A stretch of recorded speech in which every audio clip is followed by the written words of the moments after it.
He's one of the dopest engineers in the game. The head engineer exclusively for Prodigy of Mobb Deep. 10 Prodigy of Mobb Deep albums. The Hegelian Dialectic. The Book of Revelation. It's a pleasure, man. That body of work is crazy. I mean, Joe the engineer. Now we do this shit, nigga. 333. That's a sign from the heavens. Just look up in the heavens.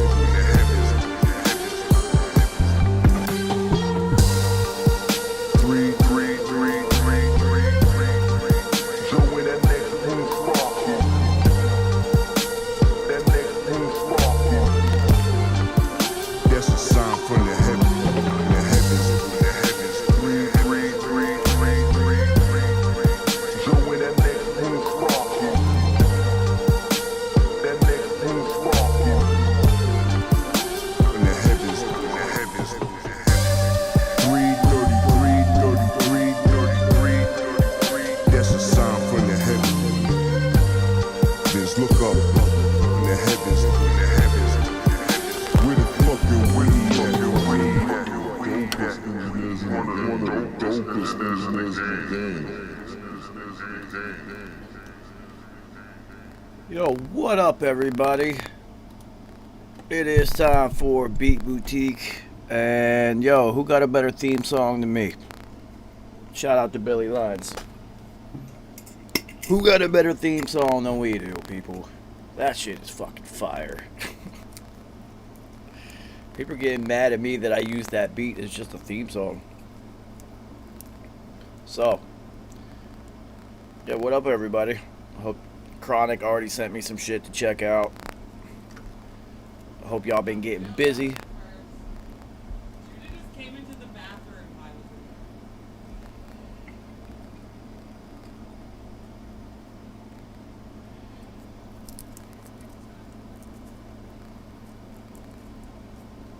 Hold on, I forgot my drink. Be right back.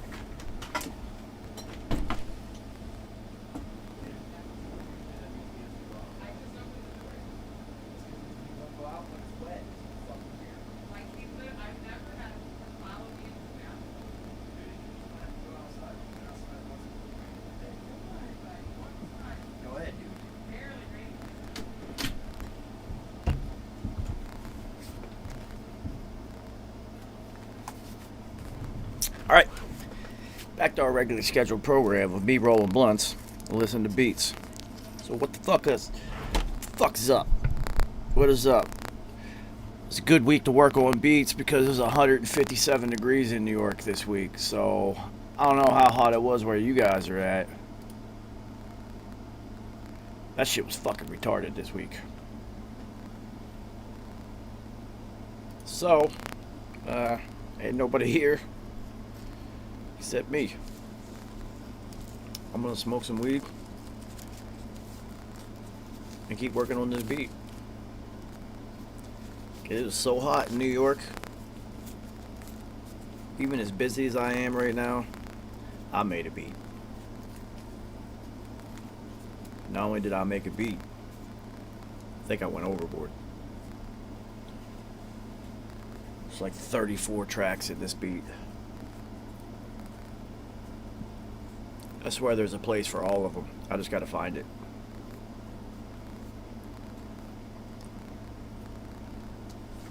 And that's the stage I'm at right now.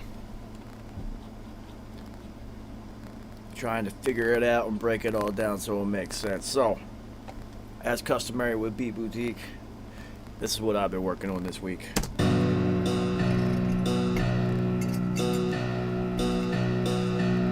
This is very early on in the process.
That's enough of that. Billy Lines, what up? Yeah, that's what I started cooking up recently, and I told Billy Lines, I think I might be on to something. So, Kal-El, what up? Chronic, what up, homie? So, yeah, this is a song. This is going to be on my own album, and I guess my album would be classified as like, I don't fucking know what it is. I just do my own thing. It's like movie soundtracks with drum beats to them. So, yeah, that's about the only thing that I can play you that I've been working on. 'Cause me and Billy Lon's been up to some shit. So, I hope during the recent heat wave that everybody's power has been sufficient enough for them to work. If it was not, I implore you to get some power conditioners, people. I don't care what the voltage says coming in. It says 110 going into the system. Who cares? So, we did have a power outage issue in Brooklyn yesterday because it was 103 fucking degrees. And guess what this guy did? I went and played golf. And I walked. And my body's still feeling it today. So,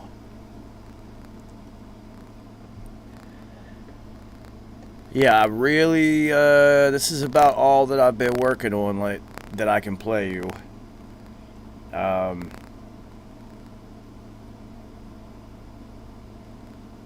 so fuck it, let's just get into it. I usually wait till 9:33, but I'm not going to just sit here and play you all the same beats that I keep playing you guys, because that's all I've really been working on. I'm not going to play a bunch of old shit because I don't want to hear a bunch of old shit. So, Chronic. Let's get to these so that you can go finish the third one or fourth or fifth ones that you're working on.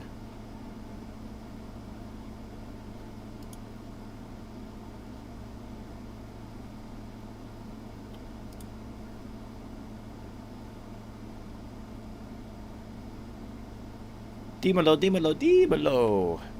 If there's anybody who knows my production style, it would be Nove. He was around for all of the early years. And he knows my style. It is definitely a little bit cinematic and epic. What up, homie?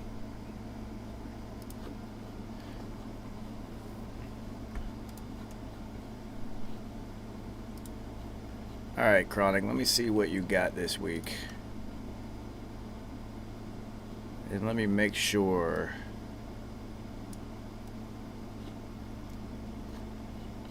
that last week's, that I played both of them.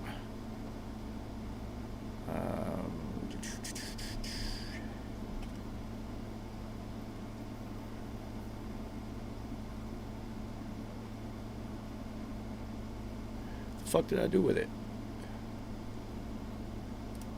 Put it in here. There we go. Alright, Chronic, you only sent me one in the first email, so I know you said you got two.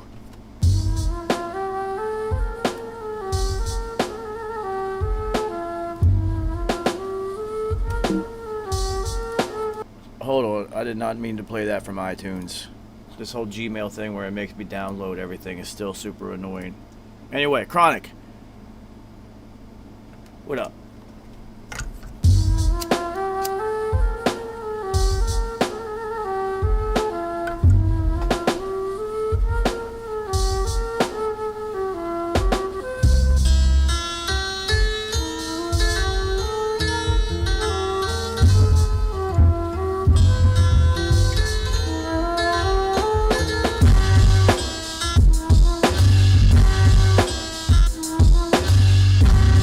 That was unexpected.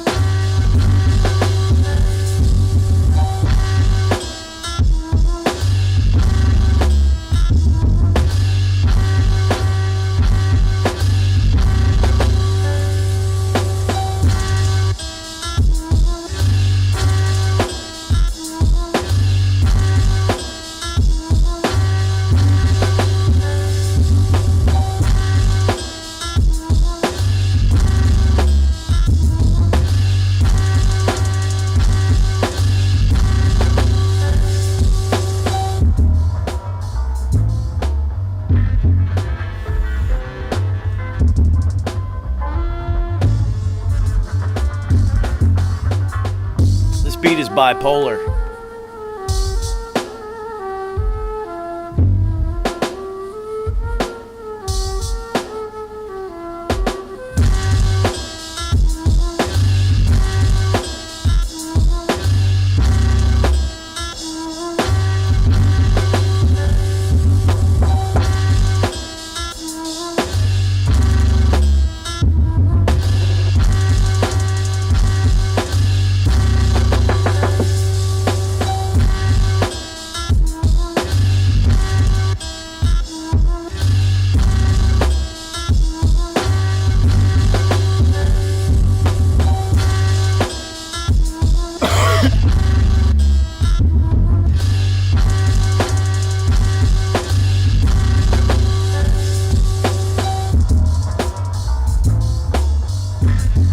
You are right, Nove. Good ear.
Chronic.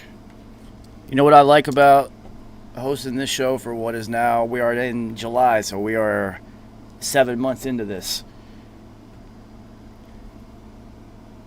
I want to hear what people are working on. It's not always finished products. And I, since I am the host, have heard everybody's music since January when we started doing this. And so I get to see the evolution and some of the stylistic changes and whatnot. It's been interesting. So I want to see how you tie that one together. A lot of things going on. I am currently battling production on a lot of things going on. I got 34 tracks inside of this beat, and I don't want to get rid of any of them. And I'm spent 2 days trying to figure out where to put things so that I can have them all and still not have it be too long. It's still too fucking long. It's too long. It drags on. The beat I'm working on, not yours. So that's one thing we got to realize when we're doing production, especially even if it's beats or you're doing instrumental albums or down-tempo projects or anything like that, is just cut them down. We need to cut them down. It's got to be about 2.5 minutes now. Anything longer than that, unless it's like drastic changes to where it departs in a completely different direction, is completely unnecessary. And I feel it whenever I'm working on my own stuff. Even with a lot of changes and drops and everything, I still try to keep it. It's funny because I always try to make every beat or song land at 333 on the time. It's hard. It's hard. But you'd be surprised how many times you can actually make that happen. So, yeah, dude. I'm anticipating what you do with that one moving forward, because those are drastic changes, but they're fucking dope. It's so drastic that it's dope, so I like it. Now, how the fuck you gonna tie all that shit together?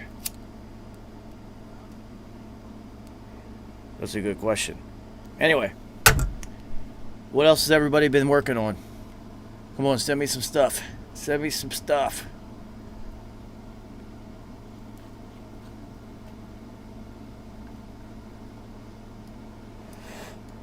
In the meantime, I will play you.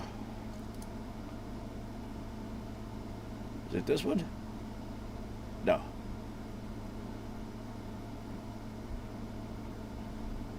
I think it's in my email.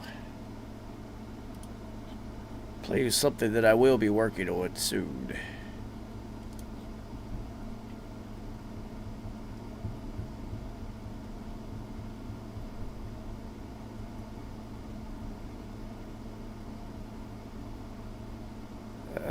Where the fuck did I book it? Huh. What would I do with it? Interesting question. I just listened to it yesterday.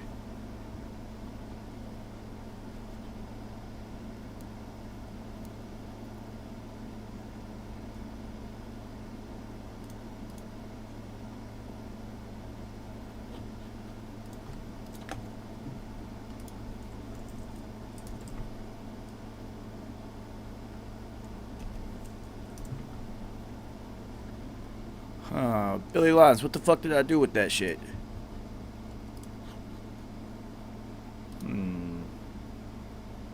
Oh, here it is. Alright, so I will be working on this one soon. Once I get a bunch of other things I'm behind on done.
Stems, what up, homie?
yeah, send those stems.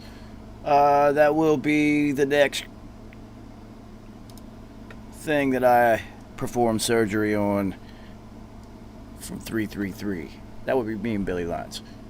Told you, we're up to something, y'all. So, anyway, send me something. Send me something to listen to. Send me something to listen to, or we will get into this behind the mix super quick, and then I will go back to working on other things.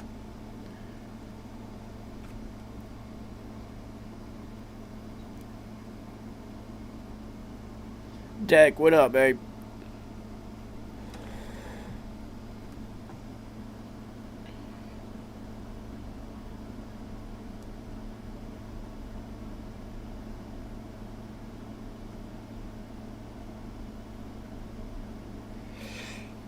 Yo, shout out to everybody who already got July's sample pack. For this month's beat battle. Should be dope as fuck. This is an ill sample pack. You know the rules. Submit as many as you want. Just use one sound from the pack. I don't care. Rest is up to you. I do know who won Jude's beat battle. I'm just gonna hold off on that announcement for a second. So let me go and play some of the things that are in this beat pack.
I want to use that one.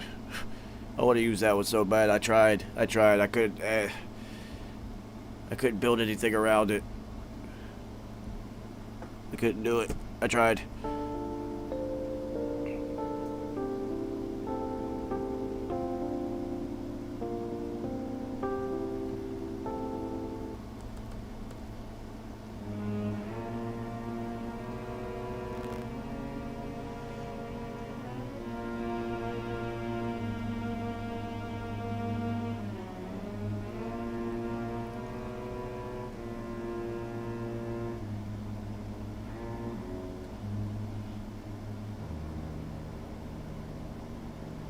A lot of very different things in this one. It's going to be an interesting one. I expect some of our European community members to do pretty well with these loops because these are kind of right up their alley. But you will recognize one of them. I snuck one in there for you. No, that's not it. Where's it at?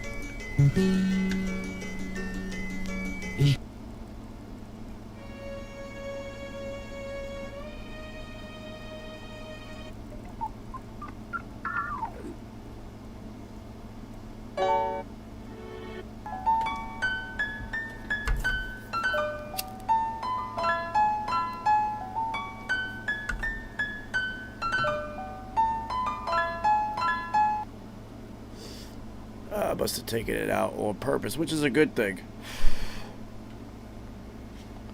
Because I shouldn't have put it in there in the first place. This is all my stuff. Oh, no, I'm lying. There it is. Yeah, you'll recognize this one.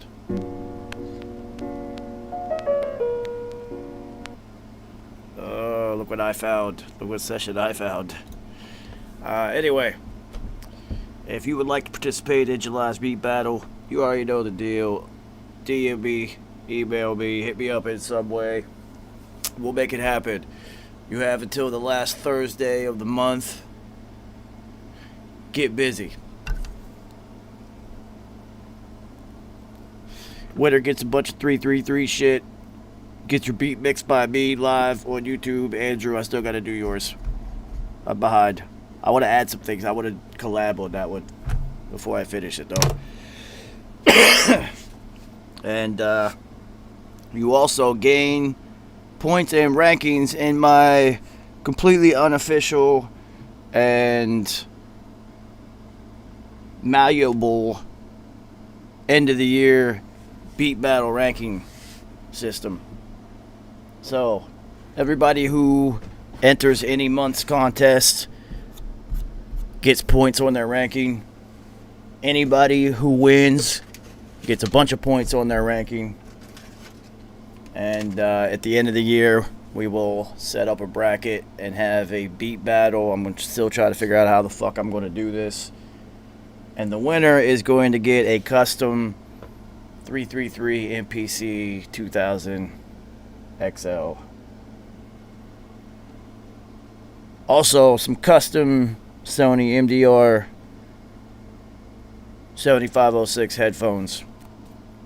So you will hear exactly what I hear. With a whole bunch of other stuff. So, trying to make anybody who fucks with me, I'm trying to make it worth it.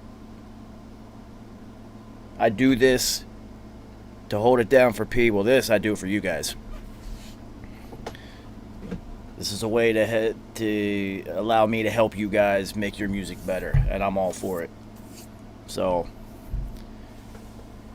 but yeah, anybody who supports what it is I'm doing in any way, I try to make it worth it. So, I appreciate you guys, and I don't know if you guys got anything else that you've been working on. It does not look like it, unless Chronic finishes what he was working on. Yo, Billy Line, send me something I've never heard before.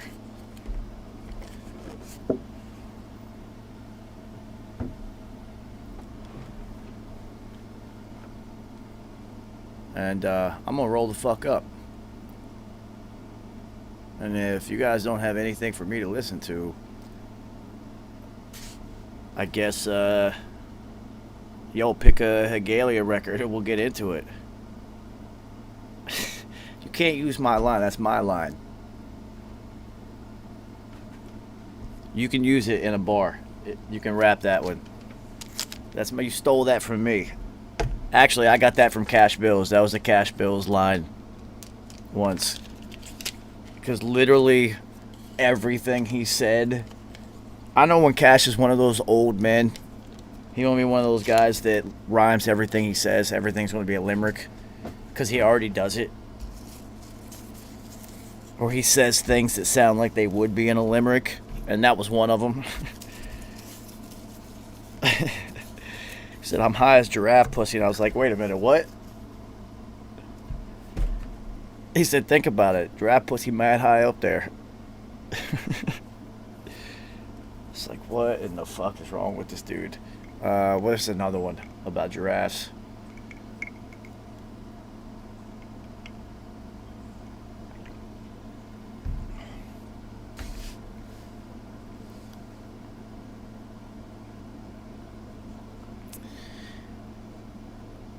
We did As If kind of half-assed because there's so many fucking tracks in As If. If I really knew I was doing that one, I should have prepared. But if you guys have been rocking with me for the last couple weeks, I don't really have to explain kind of the little intricacies step by step anymore. You kind of already know what the process was as far as signal chain and how things are set up. But I'll do a better job this week. And I still not converted snakes. I thought I did. But I've been up to shit. And I've been busy. So. Yo, man.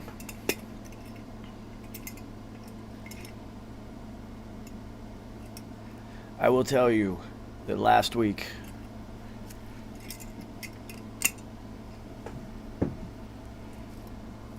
was the busiest week I've ever had in my life. There was a 10-day stretch where it was like 12 to 15 hour days. I felt bad for the wolf because I was staring at these two computer screens basically non-stop. Alright, Billy Lines, while I roll the fuck up, everybody grab a mirror and your dollar bills. Let's do a line. Oh, fuck, you gotta download it. I can't smoothly host it with this extra step. What the fuck?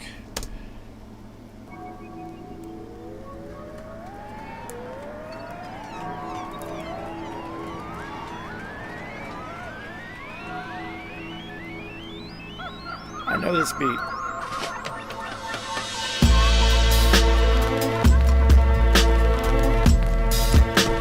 I'm already working on this one. You gotta send me the other things.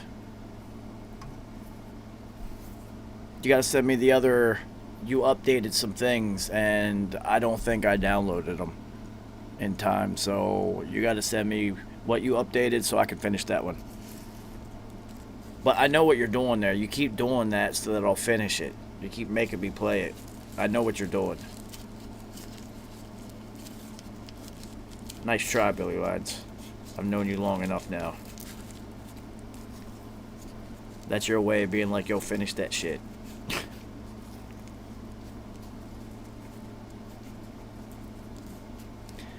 Dank, you gotta hit me up on IG or hit my email. I do everything direct. It makes it cheaper for everybody because if I'm up on a website, they're going to add their whatever. So, yeah, I just do it straight to consumer, man. We keep it in the community. Although I did make a deal with modern producers, I just never finished everything. God, fuck, I want to make a video for each sample pack I make.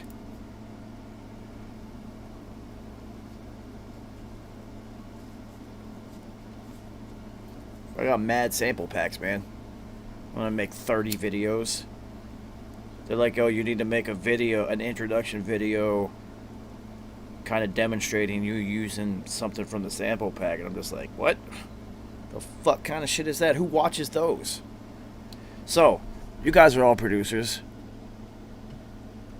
Do you go on any, like, beat web, or like, sample website or whatever and, like, watch videos of whoever made the loops using the loops before you buy them? Ah, shit. Dank, you're right. I did forget. Hold on. I'll do it right now. Literally as we're going live because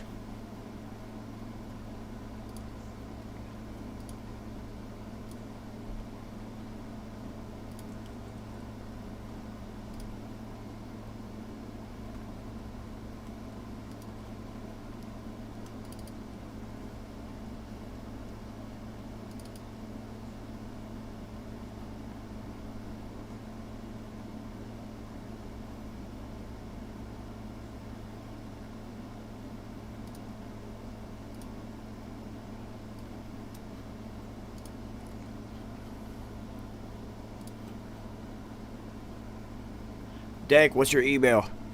I literally have it up right now, ready to WeTransfer to you.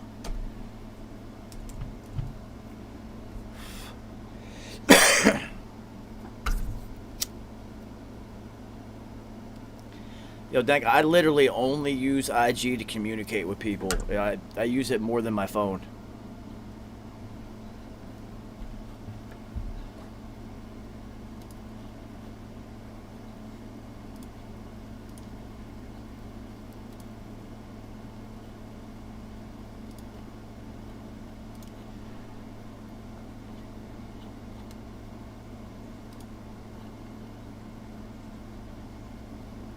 Paloma, what up?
Ooh, that little was dope.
That little roll right there is fucking amazing.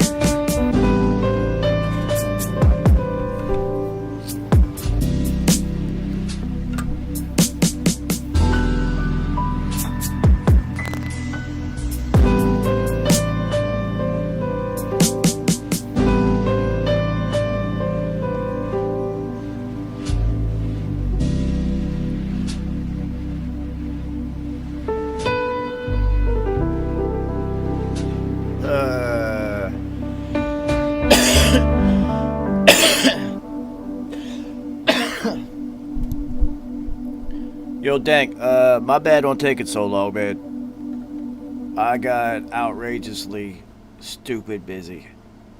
Like, I've been up to too many things. Chronic. Baseline. I want to... That shit is dope, man. You gotta put like a a bass line that bridges the gap between the slow piano and the style of drums that you use. If you could play the live bass, that would be amazing.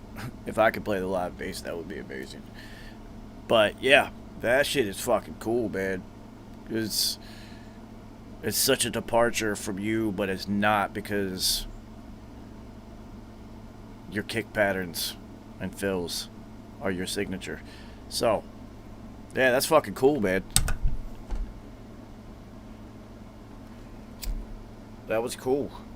I like it. I like it. So, you can't be afraid to go back and revisit things from the past that you probably didn't put out or thought wasn't good enough, and take pieces from it and go rebuild. I do that all the time. I'll go back and just get rid of like everything but like one or two things that I happen to still kind of like from an old beat, and then see if I can make something new out of it. So, Paloma, yeah, I can't rap, so I wanted to make beats, and then I went to college to make beats. I started taking engineering classes, and the rest is history. Now I'm an engineer. I do make music. I don't know if I make beats.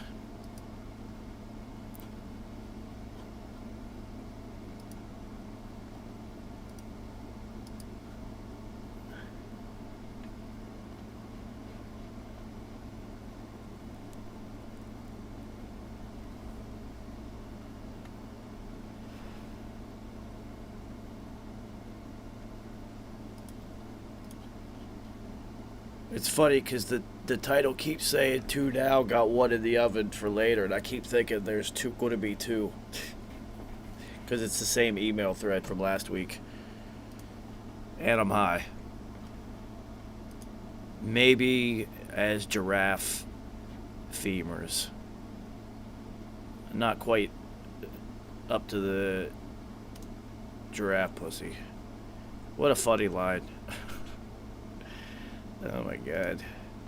Cash is hilarious.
I only have one question. How long ago did you make that? That's all I want to know.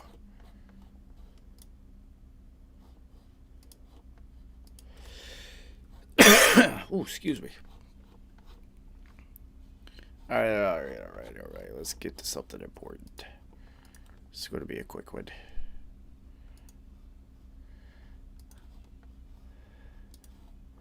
It's funny that I do this at the end of Beat Boutique episodes without telling anybody that I'm doing these. So, you guys are the only ones maybe that will ever know that I've done these. Unless they watch later. But then you'd have to watch the whole Beat Boutique to get to this, which is why I do it at the end. It's kind of funny. Alright, what we're going to do tonight. We did As If already. Good Fight would be too easy. Can't do that one. I can't do that one. I can't do that one. Can't do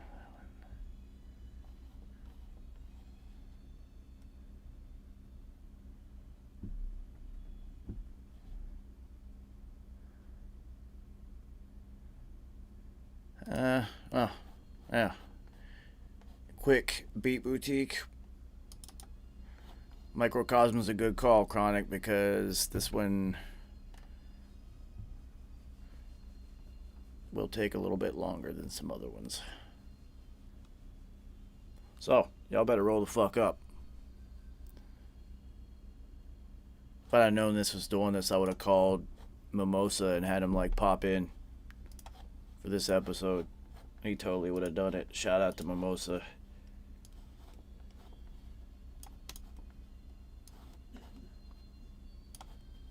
So, the interesting thing about this and how this song happened and what its importance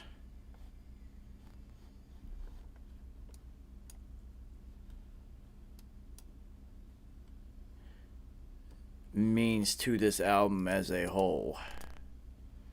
So, Mimosa makes like down tempo, trip hop, things like that. He does some production for rappers, but it's mostly just like he does live shows where he just plays his shit. And he's huge. So, Having P had signed to a new touring management company.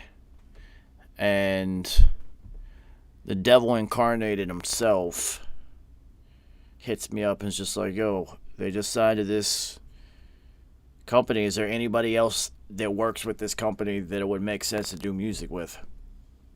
And they sent me the list of everybody that was signed to that management company.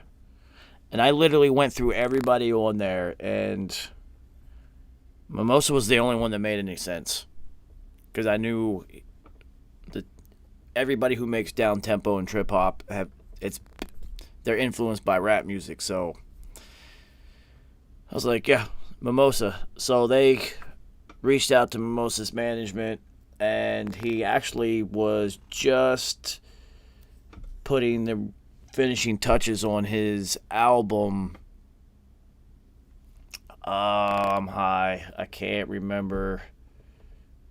Trail something. It might have been Trail Music. Anyway, he was just putting up the raps on that album, and he was a huge P fan, so he said, yo, I'm literally just about to put out this album, I'm going to send it to you guys. If there's anything you want to use, go ahead and use it. So, when going through beats with P, which is why it was hard to play beats for P, you absolutely have no idea what he's going to like, what he was going to pick. You have no clue. No clue whatsoever. The huge mistake that everybody always made was they like, yo, I got a Prodigy beat. I guess if it was in today's era, the YouTube tag would be Prodigy type beat. And that's not how P worked. He just wanted to hear whatever, and if it just... He rapped left-handed, so it was so unorthodox. You never knew which type of beat he was going to use for what he was going to say on it. Trip hop. They should call it drip hop.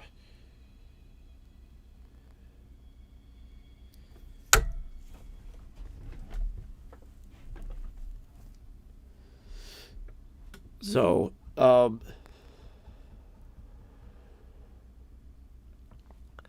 don't even know what the fuck I was saying. That's hilarious. Fuck it. So, anyway, we go through the album. And, yeah, trip hop. Oddly enough, P picked this one.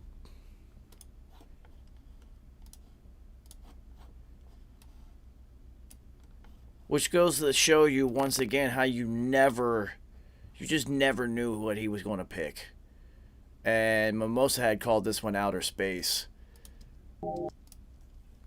So this is what it used to sound like. Now, this will be the one track where the original beat is going to sound most similar to the mix, because he had his music mixed and mastered and it was ready to hit distribution, so it sounded dope already.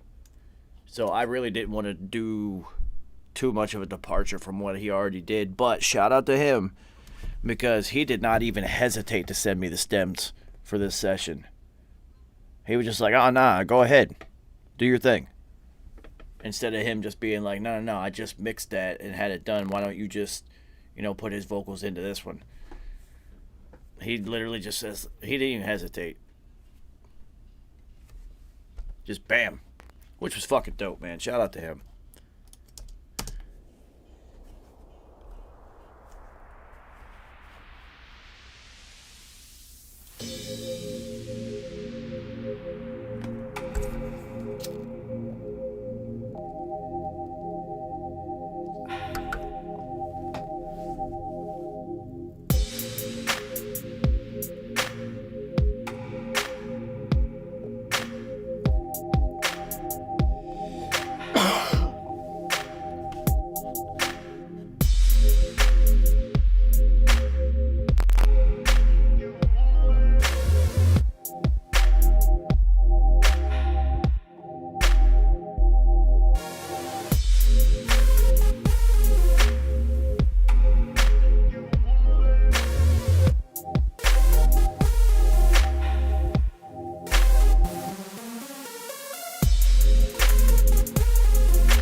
My bad. I was coughing. Anyway, that's how it started out. I said that it sounded great.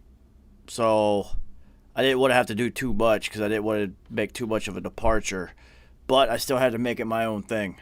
So, we started with that, and this is what I turned it into. And then I'll show you how. Oh, God damn it.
So, not much of a departure, but a departure in balancing for sure, because I have to think fourth dimensionally. As soon as I got these stems, there's going to be vocals in it, so things that the instruments that would have been main focuses and really up in the mix now have to be brought down a little bit, because now obviously the most important thing is P's words and his vocals. So, why is this one important?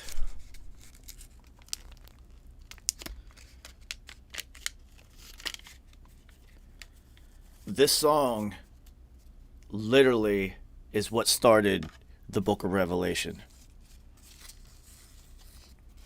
I had been trying to get P to make a whole album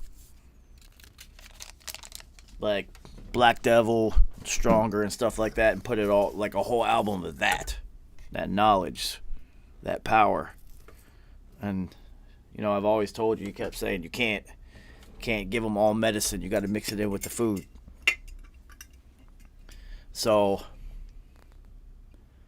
it was odd that he picked this beat to record to. But since it was so different, and since we had just put out Albert Einstein, to where P really, you know, created on that one, it was a different style rap album. Since he picked this beat, you know,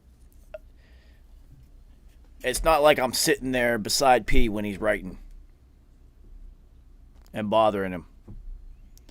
What P would always do is when he's like 80% done, he just kind of like walk over to you silently and be like, yo, check out what I got so far.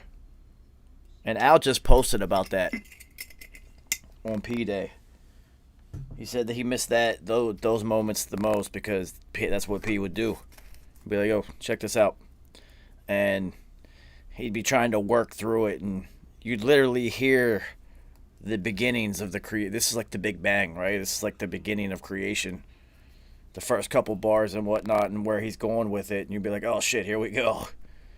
And with this song, he didn't do that shit at all. He didn't say a word to me about what he was doing. And I think I know why. Because he knew me very well. So he's very well aware of what style of music I liked. Because I was always playing shit that I listened to after we did sessions to kind of cleanse. It's like a palate cleanser. We do like 3 or 4 rap songs in a row. We're not just going to listen to a rap record. We got to listen to something completely else. Jazz, down-tempo, something. Emancipator a lot. And he's like, All right, I'm ready to record. So goes in, lays it down. First verse, and I'm just like, oh shit, this shit is fucking fire. It's like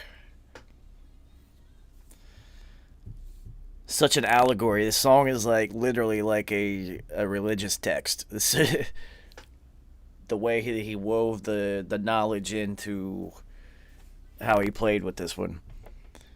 So after he's done, he didn't have a hook for it, and I'm just like going crazy in the house. I'm like, you fucking crazy. Like literally, I'm like bugging the fuck out. And he's just like, I knew you would like this one. And I looked at him. I was like, this is it. He's like, what do you mean? He's like, this is what I've been waiting for. He's like, what the fuck are you talking about, dude? I'm like, we need to do more of this. And he was just like, nah, this is just like you call it like a painting. He's like, it was different, so I just wanted to play with it. And I was like, no. This is different, and we need to do more of this. So, it probably, literally just a couple days later. I mean, I could look it up if I looked at when these sessions were created. But it was very shortly afterward is when Mark showed up with the Hunger Pangs beat. And we did Microcosm and Hunger Pangs in about a 3-day span. It might have actually been back to back. I know it was really close afterwards. And after we had 2 in a row that were like this, P looked at me, he was just like, you're right. I was like, where that's it. He didn't have to explain it. He knew that I knew. When he said I was right, I was just like, word, it's time. And that's when it began. So if it was not for Microcosm and Mimosa it played such a vital role because it literally was the first domino. The second he was out of the booth, I was bugging the fuck out. I wasn't even in the chair anymore. I was jumping up. I probably flipped the chair over. If Nove's still watching, he knows exactly what the fuck I'm talking about. And I know if the Fox sees this or she chimes in, that she was probably laughing at me because I was bugging the fuck out. But I knew it. This is what I was waiting for. This one was so different. So as I light this blunt, let's listen to it, and then I'll show you how I got it there. Well, not just me. P played a very pivotal role in this one, too.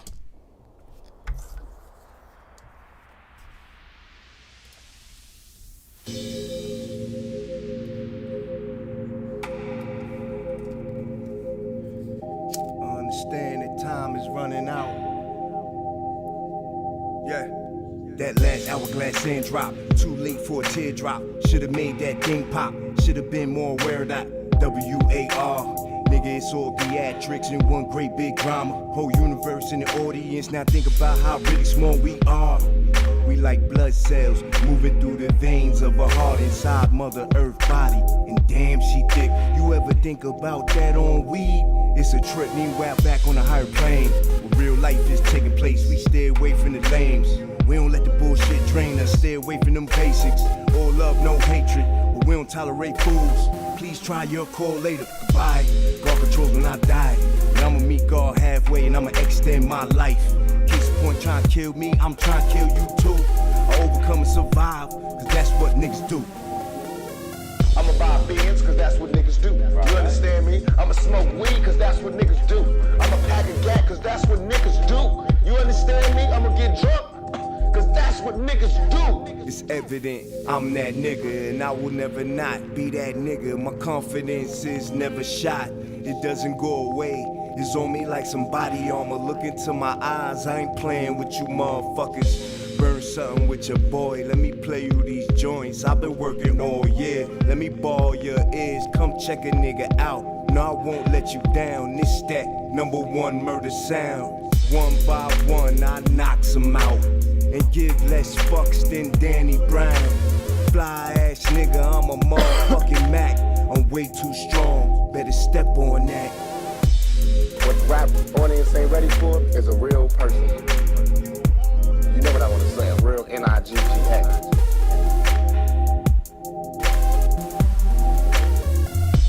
I'ma act very black. You know what I'm saying? If niggas wanna be down, shit, it could be an all nigga thing, but if niggas don't, shit, I'll be by my motherfucking self.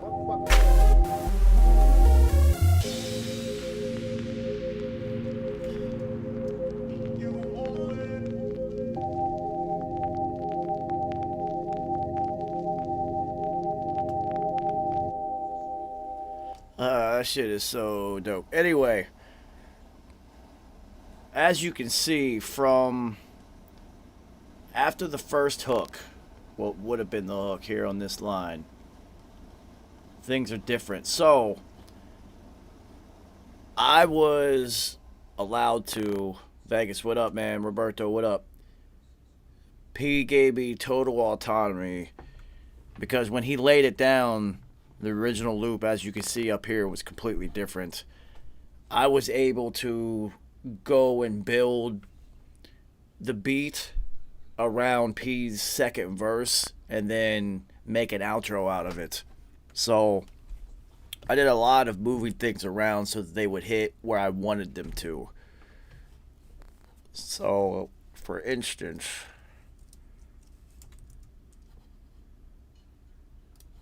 like some body armor, look into my eyes. I ain't playing with you motherfuckers. Burn something with your boy. Let me play you these joints. I've been working all year. Let me ball your ears. Come check a nigga out. No, I won't let you down. This that #1 murder sound. One by one, I knocks them out and give less fucks than Danny Brown.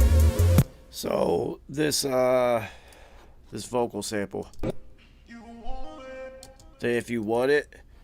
And then a couple other single stabs and whatnot.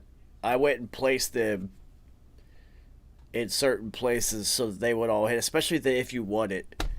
And then the real funny part about this record, where I say P played such a vital role in this one, is right here.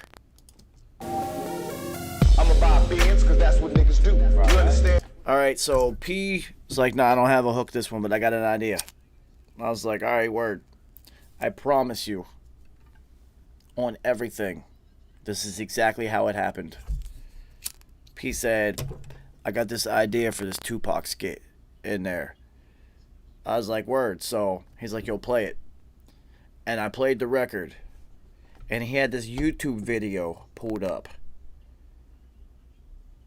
And he one-taked it. He one-taked the first hook. I swear to God. He just played it. He stopped and played it and jumped back and forth. And then, I mean, we went and, like, put it in there and, like, actually lined it up how he had done it. But he's like, I have an idea.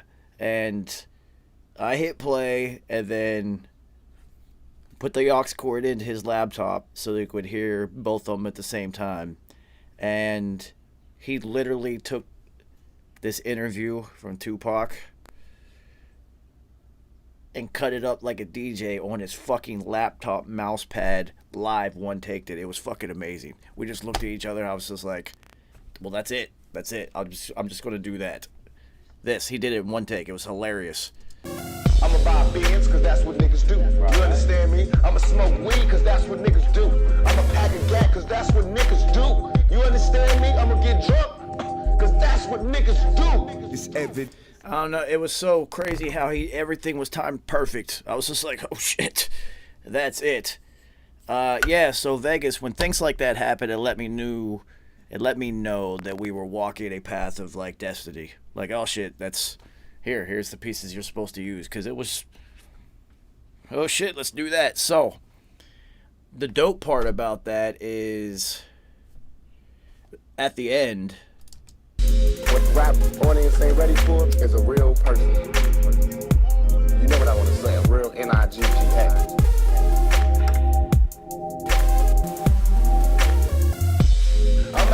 very black. You know what I'm saying? If niggas wanna be down, shit, it could be an all nigga thing, but if niggas don't, shit, I'll be by my motherfucking self. So, I did all that by myself. P didn't want to do this thing because when we put the same hook from the first one into the second, it just kind of sounded a little bit too repetitive. It's like, because if a DJ was cutting it up, it would totally be a little bit different. So he kind of was just like, hey, you'll figure it out. I was just like, word, I got this. And, you know, Vegas, my confidence is never shot. As soon as he said, you'll figure it out. Yeah, pass me the ball. I'm going to shoot. Let's go. What are you talking about? I was like, let's do this, because I'm telling you, you don't understand how excited I was when this record came into existence. Like, years I had been searching for the right one. Black Devil wasn't enough. That wasn't different enough, because I was kind of like Genesis, like, you know, P had done records like that before. The couple other ones that we did, there just wasn't enough to be like, yo, let's do all this. Let's keep doing this. And this one was. This was the one where I was just like, no, this is so different from anything you've ever done. We should do more of this. So,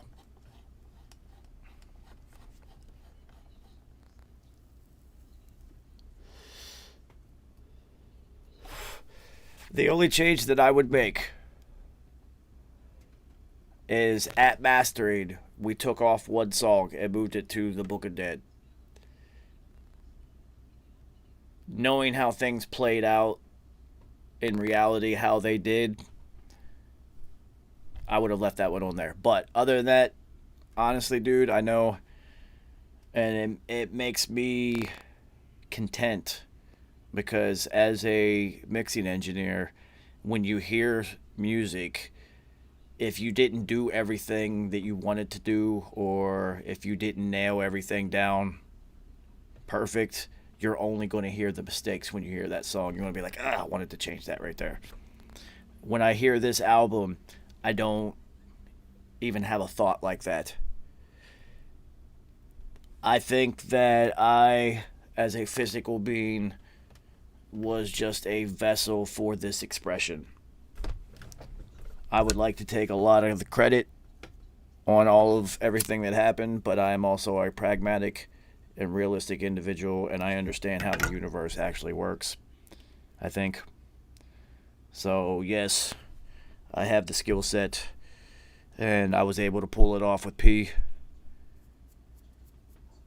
And, but I'm just a vehicle to facilitate the expression that needed to be done.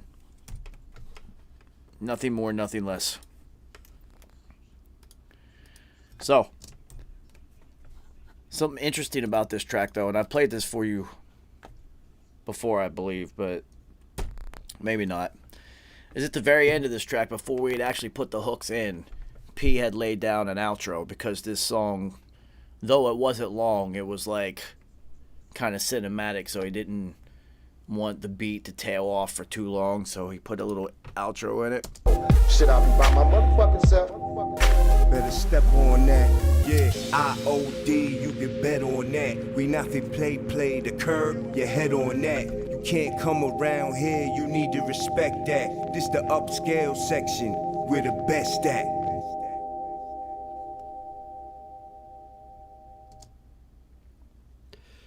So, that part was taken out because once these samples were put in for the hooks, But if niggas don't, shit, I'll be by my motherfucking self. Better step on that. P didn't want to think that he was he didn't want anyone to think that he was disrespecting Tupac by, after a Tupac sample, saying you better step on that. So he was just like, I don't want people to be confused, so it's better just to not have it on there at all. So we ended up cutting that off because we didn't want any confusion to happen. So,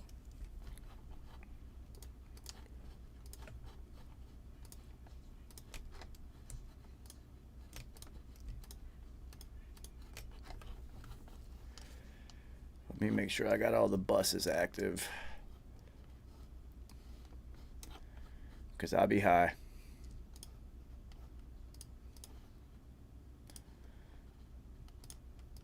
We can leave the skid on. Reverb, delay, tape delay, harmonic bus, and then what the fuck was this very last thing down here? Oh, it's a Tupac skit. No, this. Oh, this was. See, this is me putting "Bless You," because in a whole different track listing, "Bless You" was after "As If." So we don't even need that one on there.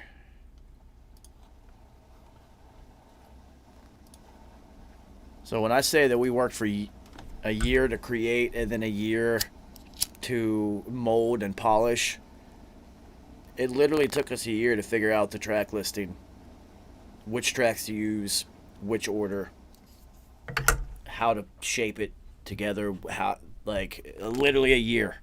That's all we did. Total dedication. So,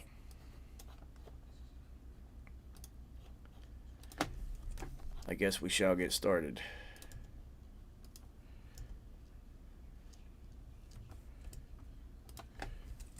So, like I said, Mimosa's stems already sounded great because he had bounced his stems so that he could use them to do shows with. So I basically got the stems from his mix and master. So made it pretty easy.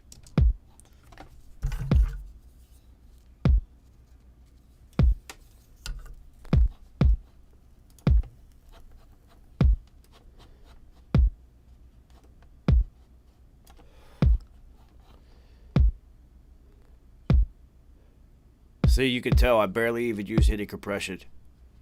Barely. So, really, like I said, I didn't want to depart too much from what he had done, but I still wanted to make it my own.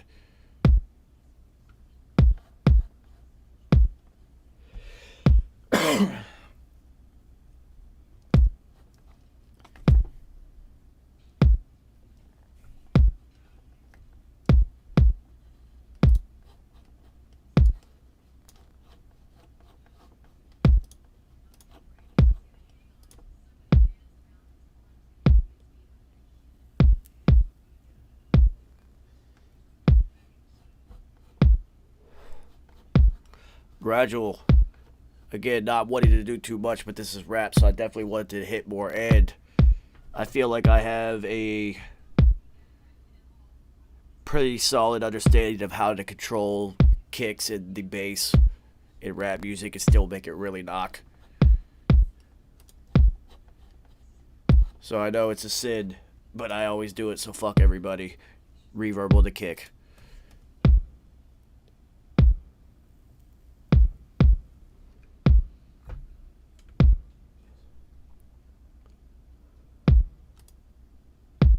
See? It's not about not having reverb on the kick. You have to have the right one for whichever song you're doing. Remember, your reverb and your delays are set in the third dimension.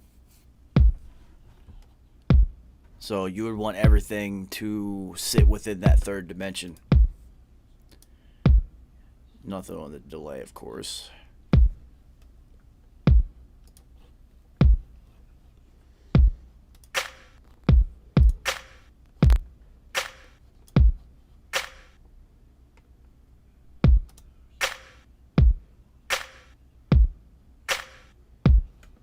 Still not even crossing 3. Just barely tapping 3.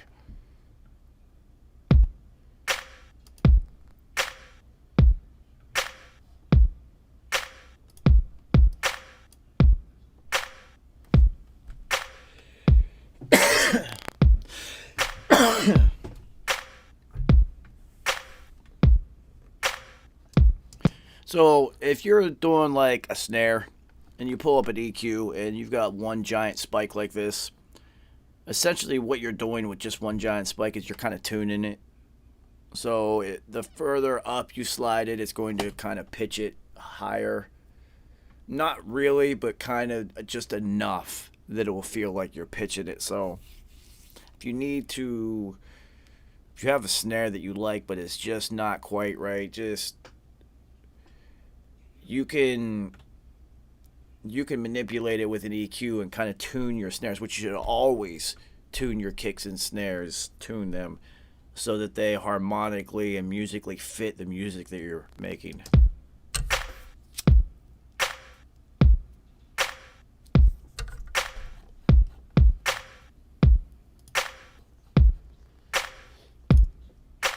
Reverb.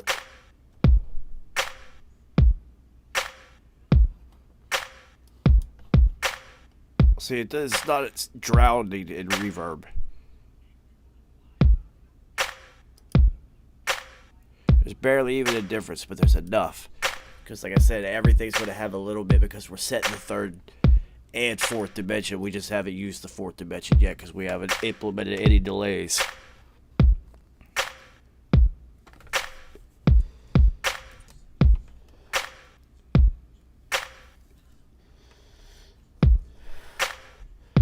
Again, drummer's perspective mixing with these. So the hats are always going to be between 40 and 60 somewhere, depending on how many sounds that I have.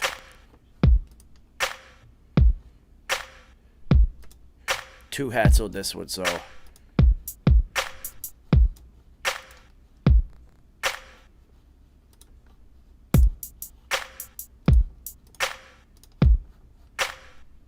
Only added sacred frequencies in these.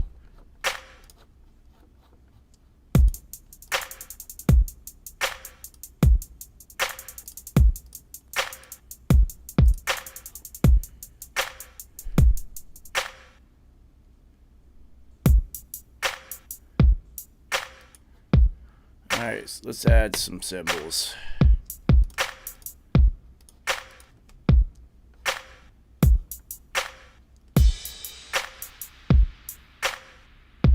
See, that second one has a cool panning effect that he already had on it, so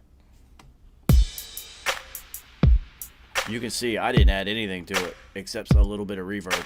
Again, because everything, I wanted to reset the dimensional space of this one. Yeah, I literally added nothing else to that except a little bit of reverb. Well, actually a lot.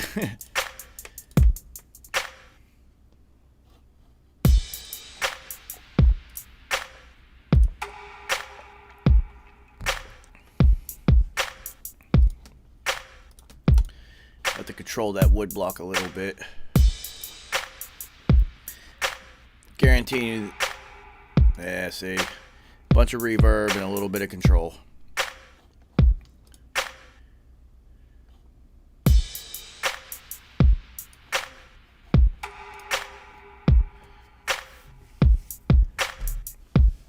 .7 to 1 ratio on that wood block. Barely any, but enough to control it without using a volume control and dynamic control.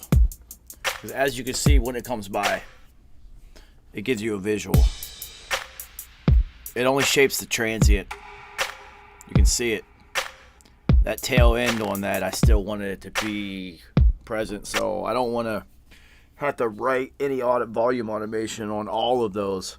So it's easier to just understand all the aspects of compression. I don't know, really understand how the attack and release works, and then control them effectively, so that I don't have to go through and write automation or copy and paste it for every single one of those wood blocks. I'll let this compressor do it for me. It's a different way to use the compressor instead of just, it makes it louder, yo.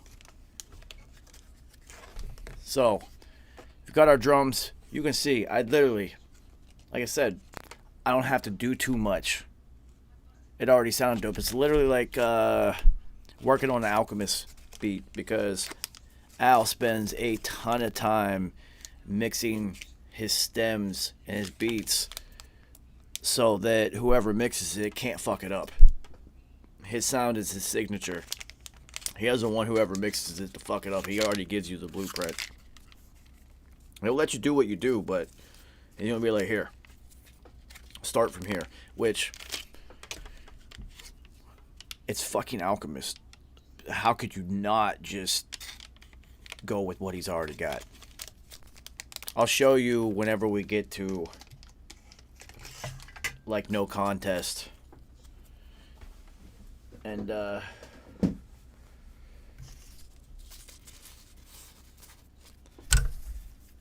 oh shit, what was the other? I'm high. It's the very first fucking song in the album. Jesus Christ. Anyway, Alchemist tracks. I'll show you what alternations that I did. And even with the Alchemist beats, I had the freedom. And that's what the freedom of having the stems gives you, is once these vocals are laid down and you have the stems, now you can kind of play with the stems and build them around what was said and make sure that the vocals are always the main focus. But there are breaths and there are pauses and there are moments when the vocals are not the main focus. And in those short windows is when you have to take an opportunity to either put things there, or if things are there in those moments, because a lot of times a breath is going to happen at the end of a bar before the next bar. So in that downturn between the bars, typically 4 going back to 1, 3, 4, 1, 2, 3, 4, back to 1, 2, 3, 4. So that breath there is an easy transition point because musically it always makes sense. So you always kind of want to play something there, A, to hide the breath, and B, that gives you an opportunity to have some of these sounds that are in the production have their moment, so that you don't have to push them over top of any of the words so that people hear everything. Sometimes it's just a matter of waiting and being patient as a producer / mixer and finding the exact moment and right opportunity for each thing to have its little moment in time. At least that's my theory and my style. There are moments and windows, and you are supposed to find those and use them. So it makes, to me, mixing sense to make sure, and I can't stress it enough because P couldn't stress it enough. That's all he kept saying. He literally let me do whatever the fuck I want. The only thing he repeated over and over again was make sure they can hear every single word. That was it. Said if we're going to do this album, they have to hear every word. So whatever you do, make sure every single word is very clear. And that was it, and I was off and running. So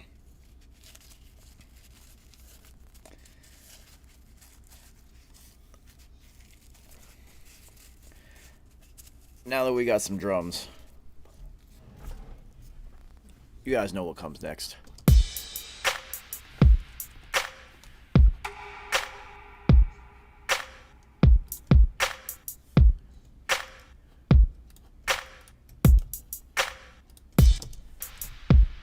Always the bass.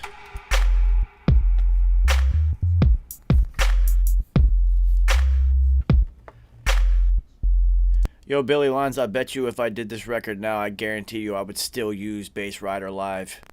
Even though I trusted what he did, I would still use it. I didn't. I barely did anything. I just cut off probably stuff that wasn't even there. Yeah, look how low this is. It's already been expertly shelved. I just shelved it a little bit more. And then pushed it at 45 because we're all about the sacred frequencies. I basically tuned it and that was it.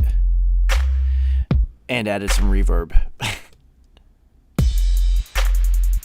Did he just say reverb on the 808? You're goddamn right I did.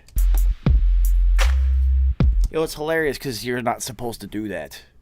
No reverb on the bass, none on the 808, none on the kicks. Why? If nobody does it, then you should do it, because now you're different.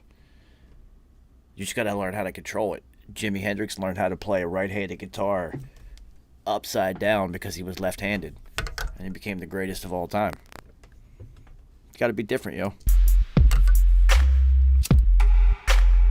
Everyone said not to do it because they couldn't do it right. It's so subtle.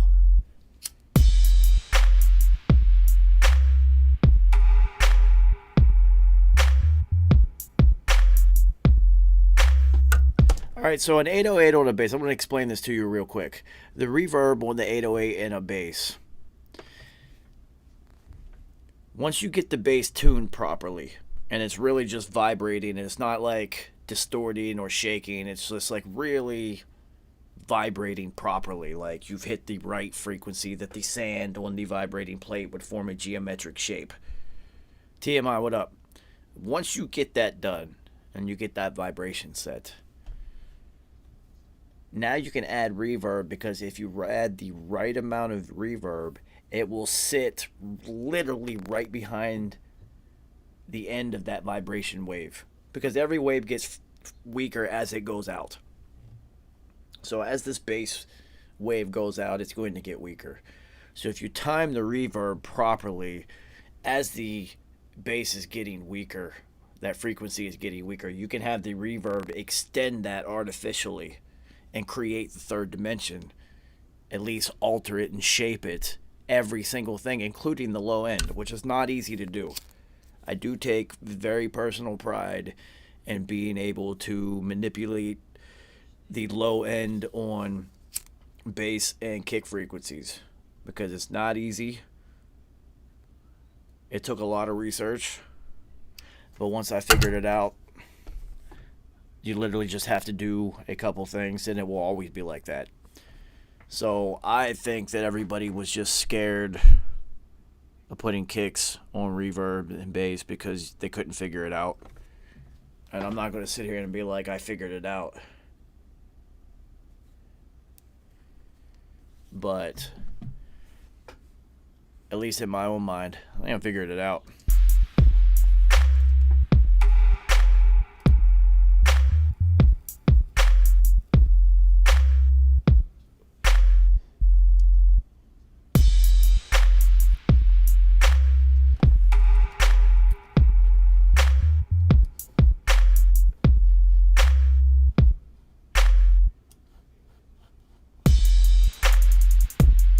Alright, let's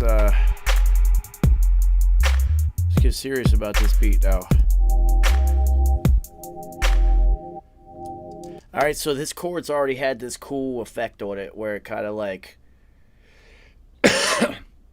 wavers in and out of phase.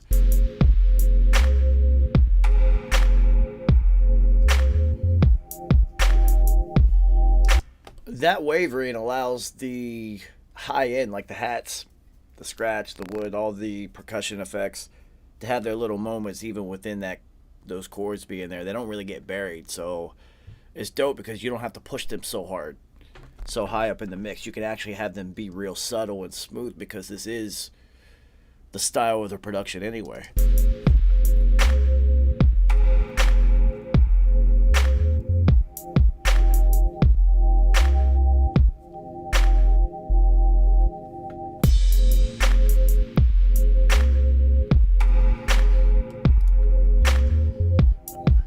This is my favorite compressor by far in the Waves pack for doing like a synth or a sample. It's only 2 knobs, 2 variants, 2 variables. Low level and high level, that's it. But it makes it easy. And I really like the low level compression on this thing. The output knob is pretty dope too. I didn't use it on this one at all. But it pretty much acts as a limiter on the output. It's really dope. This MV2 is really, really dope, and I use it a lot. Like pretty much in every session, I'm going to end up using this on something.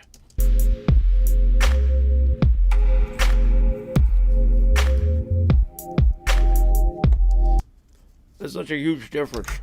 I gotta solo that so we can hear that.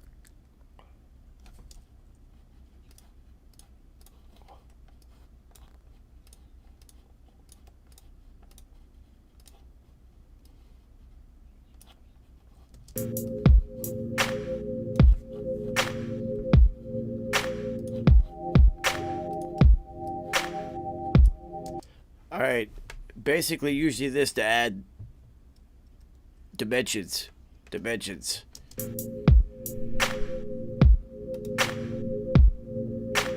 really brings in the bottom end of this particular sound up without compromising the top end at all, because it allows you an individual top end control, so you don't get attack and release. There's not a whole lot of different individual controls, but it does allow you to split the frequency spectrum in half and individually compress the bottom and the top with just one slider. It'd be pretty dope if they made a MV3 that had more things to play with on it and allow you to dial in a little bit more. Maybe they do. I don't know. I'll probably still keep using this one just because I know how to use it and I like it.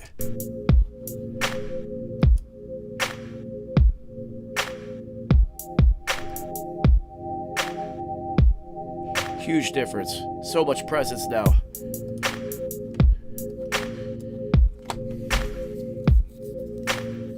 Once again,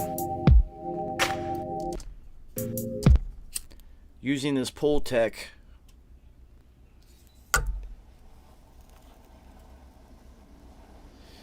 for taking things away and not adding. I like the smoothness in which this pull tech scoop things out versus a different EQ that might be a little bit more harsh and sharper. So no boosting at all. Only attenuation on the top end and a lot on the low end on this to try to dial it back a little bit. Since that compressor only gives you one slider, you're going to have to, per low end and high end, you're going to have to add another plug-in along your chain in order to do these small changes that you really wanted to do or that you wish you could do within one plug-in.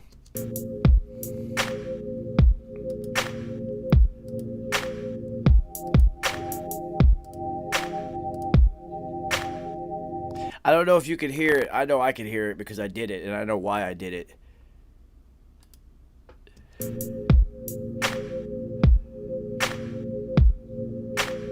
There's a... After the main keys hit, all the things that he did, all the delays, all the processing, everything that was done in his session, now that I've used the MV2, has really brought up the latency and delays and reverb and third dimension that he created inside of those chords.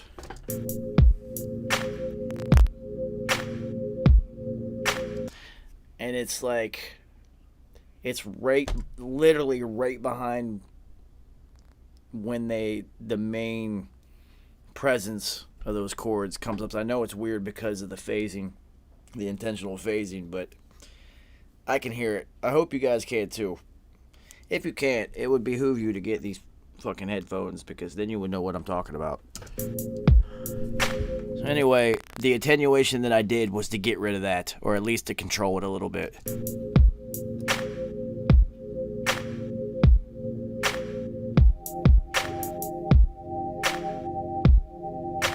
I just brought that presence of that down to where it is naturally within the phasing and push and pull of what he had originally achieved. Now that I added that MV2, it brought up what was buried with his mix and made it present, so I had to find a way to rebury it, so I just kind of scooped it out with this thing.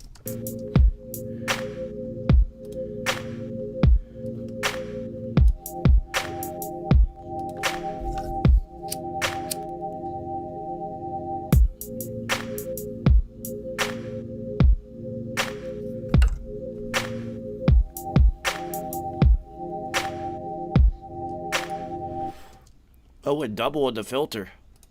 Awesome.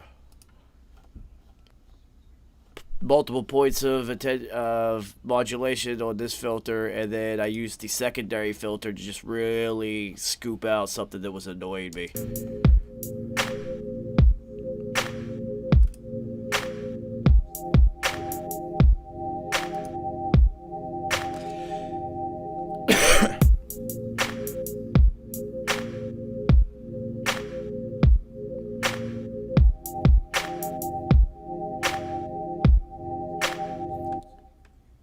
Alright, so I'm going to turn off this filter, and you're going to hear it. There's, on the right side, there's this little wavering, this little blip that kind of stands out a little bit too far.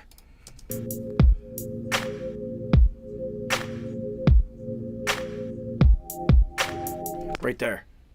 Right there it was. It's like, woo, it's a little wobble.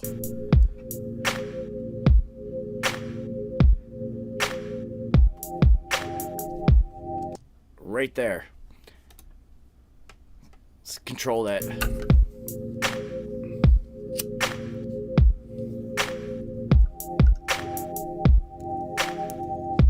You're not going to get rid of it, but I just had to bring it down. So it's kind of buried a little bit. And not so present. That's literally all that big scoop was me trying to get rid of that shit. It's a weird little wobble.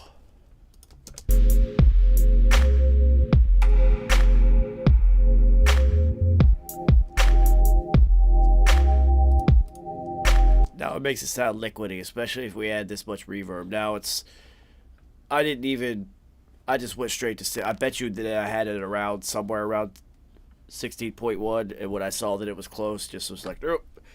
After all, 1.6138 is the gold ratio, and I adhere to that as many times as I possibly can, including any multiples of it. So if it's close to one, it's 1.61 or 161 in any way, I'm doing it.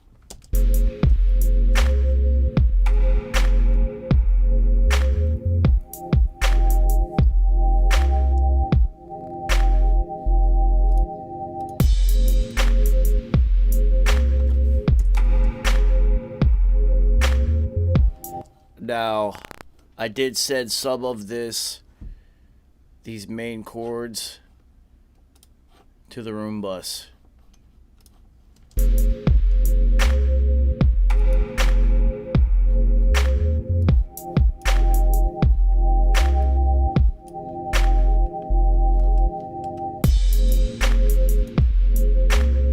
I'm going to keep the drums on because it's dope. I'm going to mute all of the things that I did just to the chords. Once again, I don't want to depart from too much from what Mimosa did, but I am going to change shit.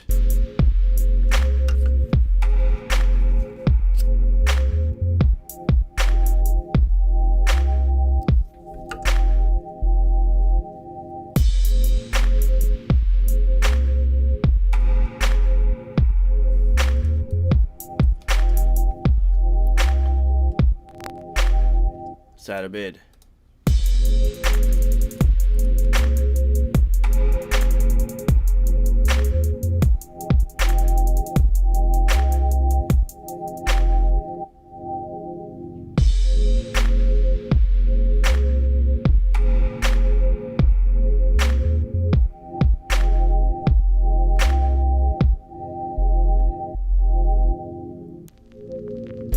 You hear that? Ooh. A lot of time playing with the levels and the dynamics on this chord so that that little would be timed musically correct. It's all about, I always use that term, I had to make sure it was musically correct. But now we are swimming and living inside of these chords. If you're high enough, you can now climb inside of them and watch this world that P is about to paint around you come into existence.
vintage warmer I'm literally only going to use to warm things up.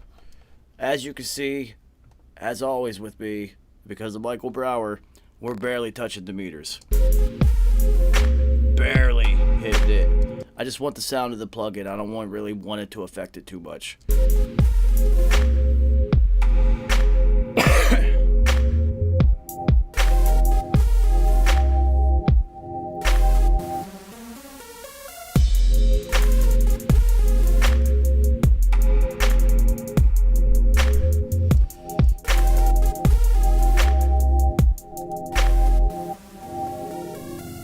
Gotta warm it up and beef it up. Barely. See, it's all about subtleties. We're barely hitting this meter, but what a huge drastic change. And I'm only literally just the drive knob. Pushed it a little bit. Make sure you control the speed of things. This is a dope little knob here because it's all about timing.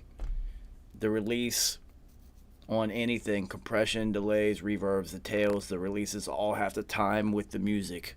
It's a big effect though. Huge difference. Thank you, Vintage Warmer. So now we're going to use the Pool Tech, and there's a lot of boost at 100 hertz, but even though on this particular synth sound you'll be able to see, I don't know why I didn't have the visuals on. Nope, wrong one.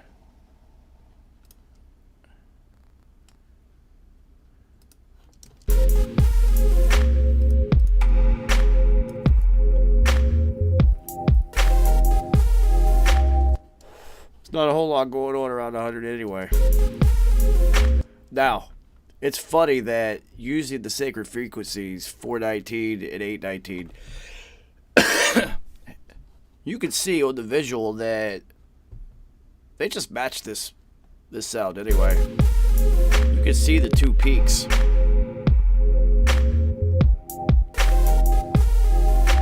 This is perfect. That one was easy. It did it to itself. So anyway, now we're going to hear the Pool Tech where I boosted it. I just wanted to show you that there's not a whole lot going on at 100 on the synth sound anyway, so I really boosted it. And then took a little bit down on the high end. Let's hear the change.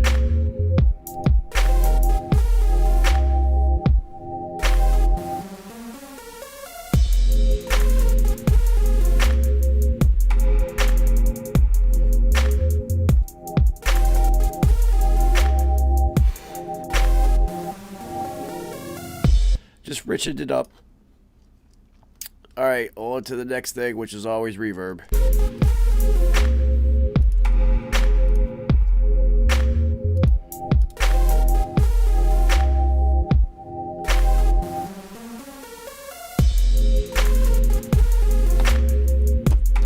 Alright, so let me show you some panning work. So, the main chords always hit left and right at 100. The synth, I got them at 80 and 80. Tucked right in, but enough in from 100 and 100 so where they have their own space to occupy. And the reverbs and the processing and everything that are done to them are going to be around the tails of the space that they occupy, the outer rim, if this is like space in reality. So the next outer rim of what would be the main synth, because it is 100 left and right, is going to be interwoven between the outer rim of the next sound, which is this synth sound. So that will fill in those gaps. You don't have to push them so close to each other, because the processing that you're doing to them will fill in those gaps between them. So you don't want to push things too close together. Panning is what I'm trying to say. You can fill them in artificially. And you're going to want to, because you can control that.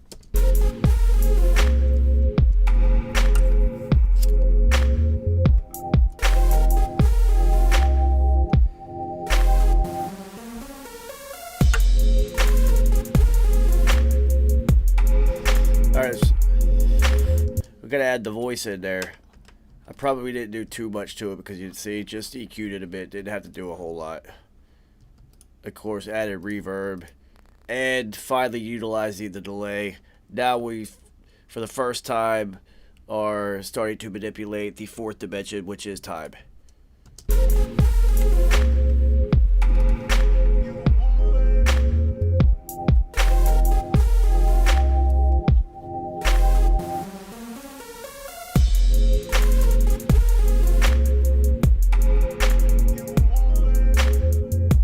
So you can hear the delay, and also you can see panty wise, I don't have it at 100, I have it at 95.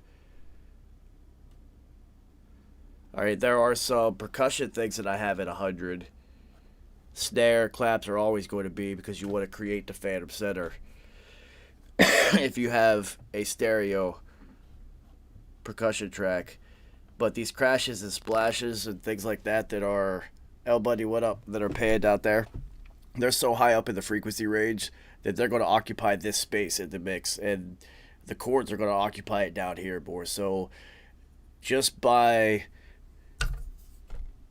frequency spacing alone, they're going to occupy their own spaces. You don't really have to worry about that so much. You can stack those on top of each other, which means once you understand the things that you can stack on top of each other, you start to eliminate things that you might need to you might feel like you need to put them in their own space, but now you don't have to if you understand what can be stacked on top of each other and still be heard. So once you start stacking, now you've opened up a little bit more space to occupy and move the other things that you have.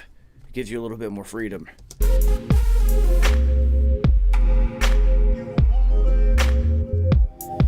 Alright, so let's add this other one, which I put in at 40. So we really pushed it in. The hats are going to be, I've got them at 60 and 70. So this is going to be in at 40. We're tucking it really in, and the bass is going to be in the middle anyway.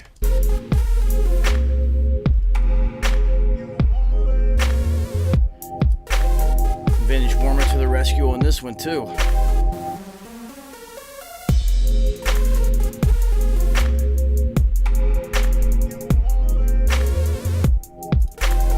A lot of reverb, I'm guessing. Yep. And some delay.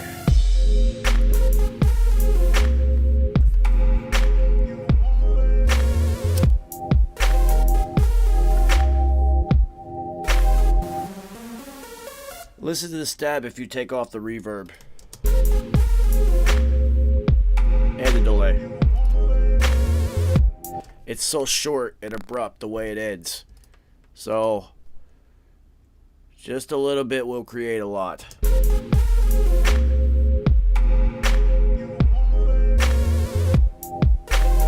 You can hear it nicely tail off and have its space and its dimensions and not be so abrupt.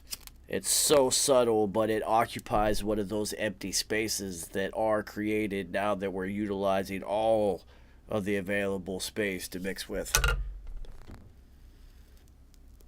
That's why your delays, your reverbs, harmonics, things like this are really important if you understand where to put them in your mix.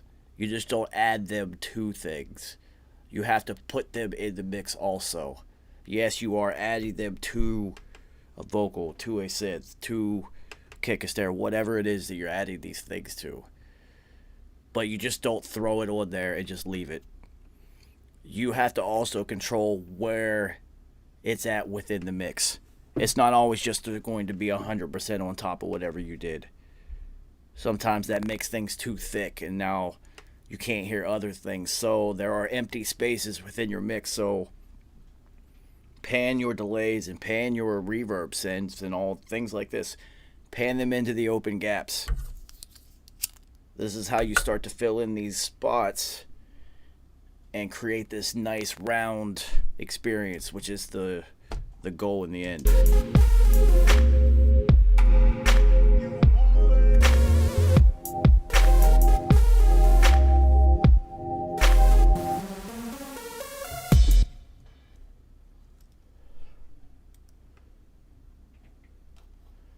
So I want to show you something.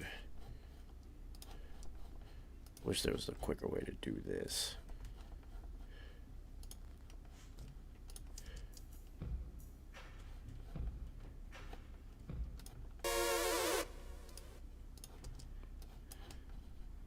I want you to hear how abrupt this stab is without these. Where is that coming from?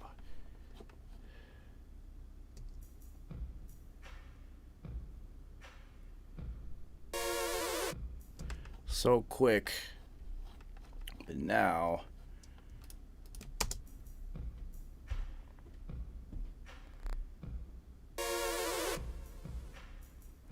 so you could hear it. It's funny because that's on the delays and stuff that I don't want to have to mute also.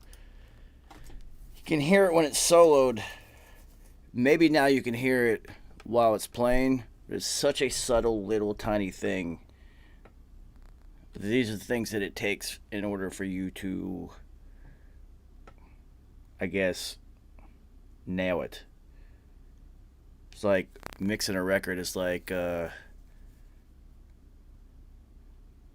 taking a swing at something. So on Thriller,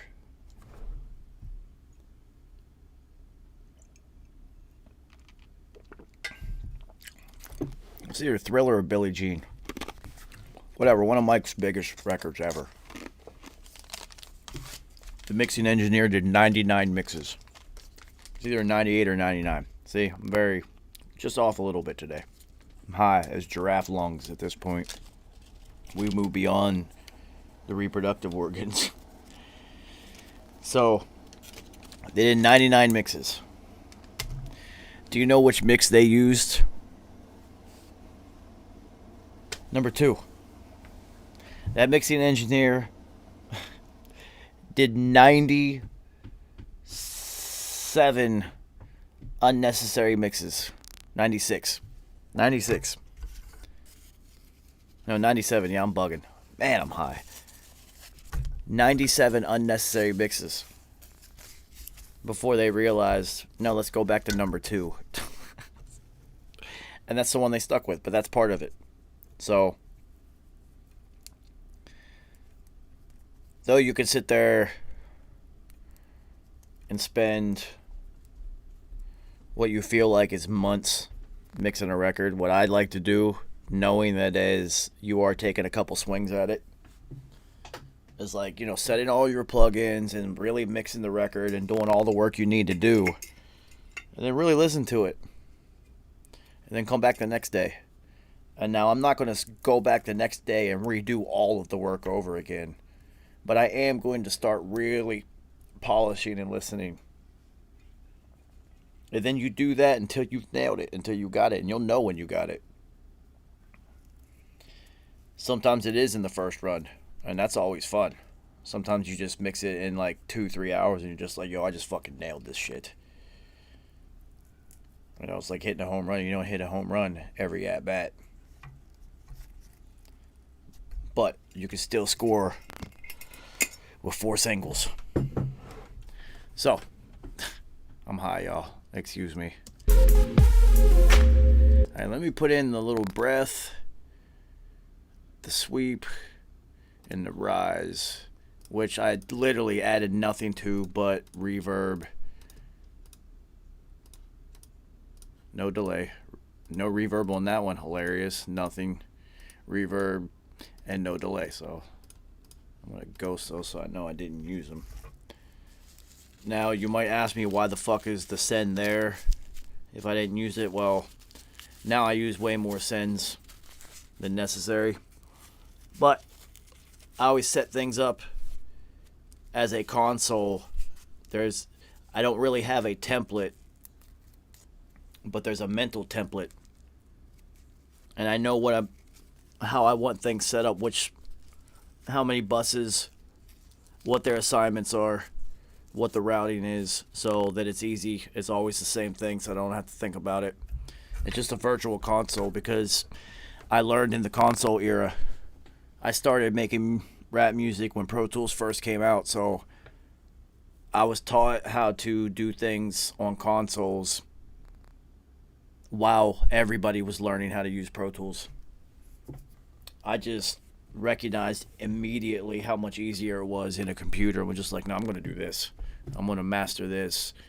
I'll learn this because it's good to know how this works so that I have an understanding how this is supposed to work. But I'm not going to go learn how this actually works. And now everybody does it. Nobody uses analog. You record with analog. You don't mix with analog unless you're like the Foo Fighters or something.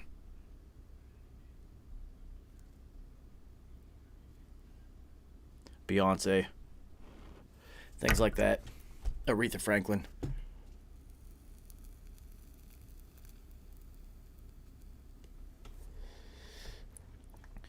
Whitney Houston would have still used analog.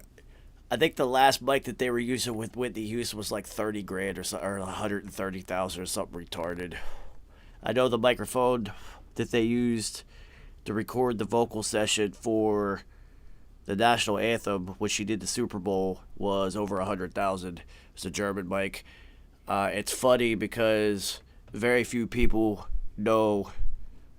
have knowledge of, or realize that was not a live performance. Too big of a moment to be live. That was pre-recorded. She rehearsed that for who knows weeks to nail that performance, to make it look like it was live, and nobody would second guess it because fuck Whitney Houston. But also, this is the Super Bowl, the world's biggest stage. Nothing is unscripted. There will be no mistakes unless intentional. And it was also during the first Iraq War, I think, right? So there's a whole lot of patriotism and whatnot being forced upon the populace, so had to be perfect. Had to be perfect, y'all.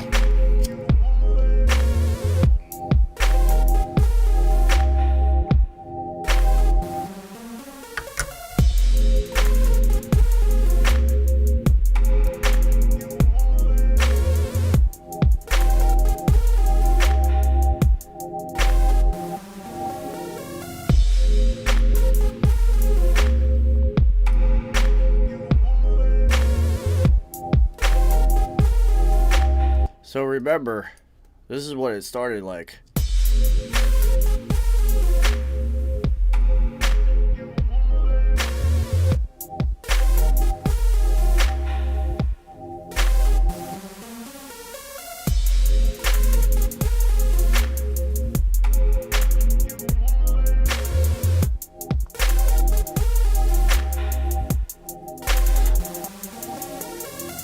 This is what I turned it into.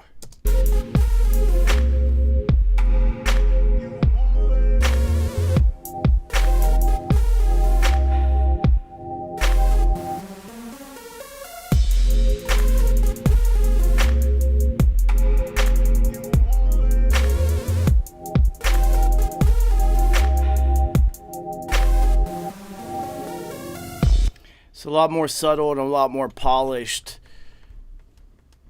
because not only is it a record that the lyrics called for it to be more polished and subtle and smooth, but within the construct of the entire Book of Revelation project, each mix had to fit within the totality of the whole picture.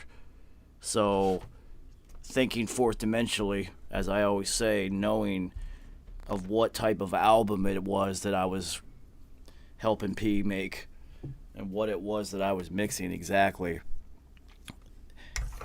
Each individual mix was its own thing because they needed to each stand as their own individual listening experience. They all needed to be part of the whole because I wanted no moment for anybody to hit next, and I wanted no moment for anybody to be like, what was that? Never did I want you to escape the experience.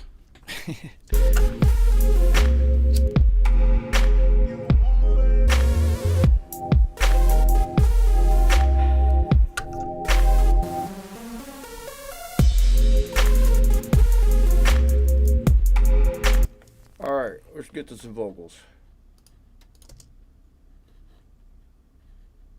Should've last hourglass sand drop. Too late for a teardrop. Should've made that thing pop. Should've been more aware of that. WAR. Nigga, it's all theatrics in one great big drama. Whole universe in the audience. Now think about how really small we are. We like blood cells moving through the veins of a heart inside Mother Earth body. And damn, she thick. You ever think about that on weed? It's a trip. Meanwhile, back on a higher plane, where real life is taking place, we stay away from the lames. We don't let the bullshit drain us, stay away from them basics. All love, no hatred, but we don't tolerate fools. Please try your call later, goodbye. God controls when I die, but I'ma meet God halfway and I'ma extend my life. Case in point, trying to kill me, I'm trying to kill you too. I overcome and survive, cause that's what niggas do.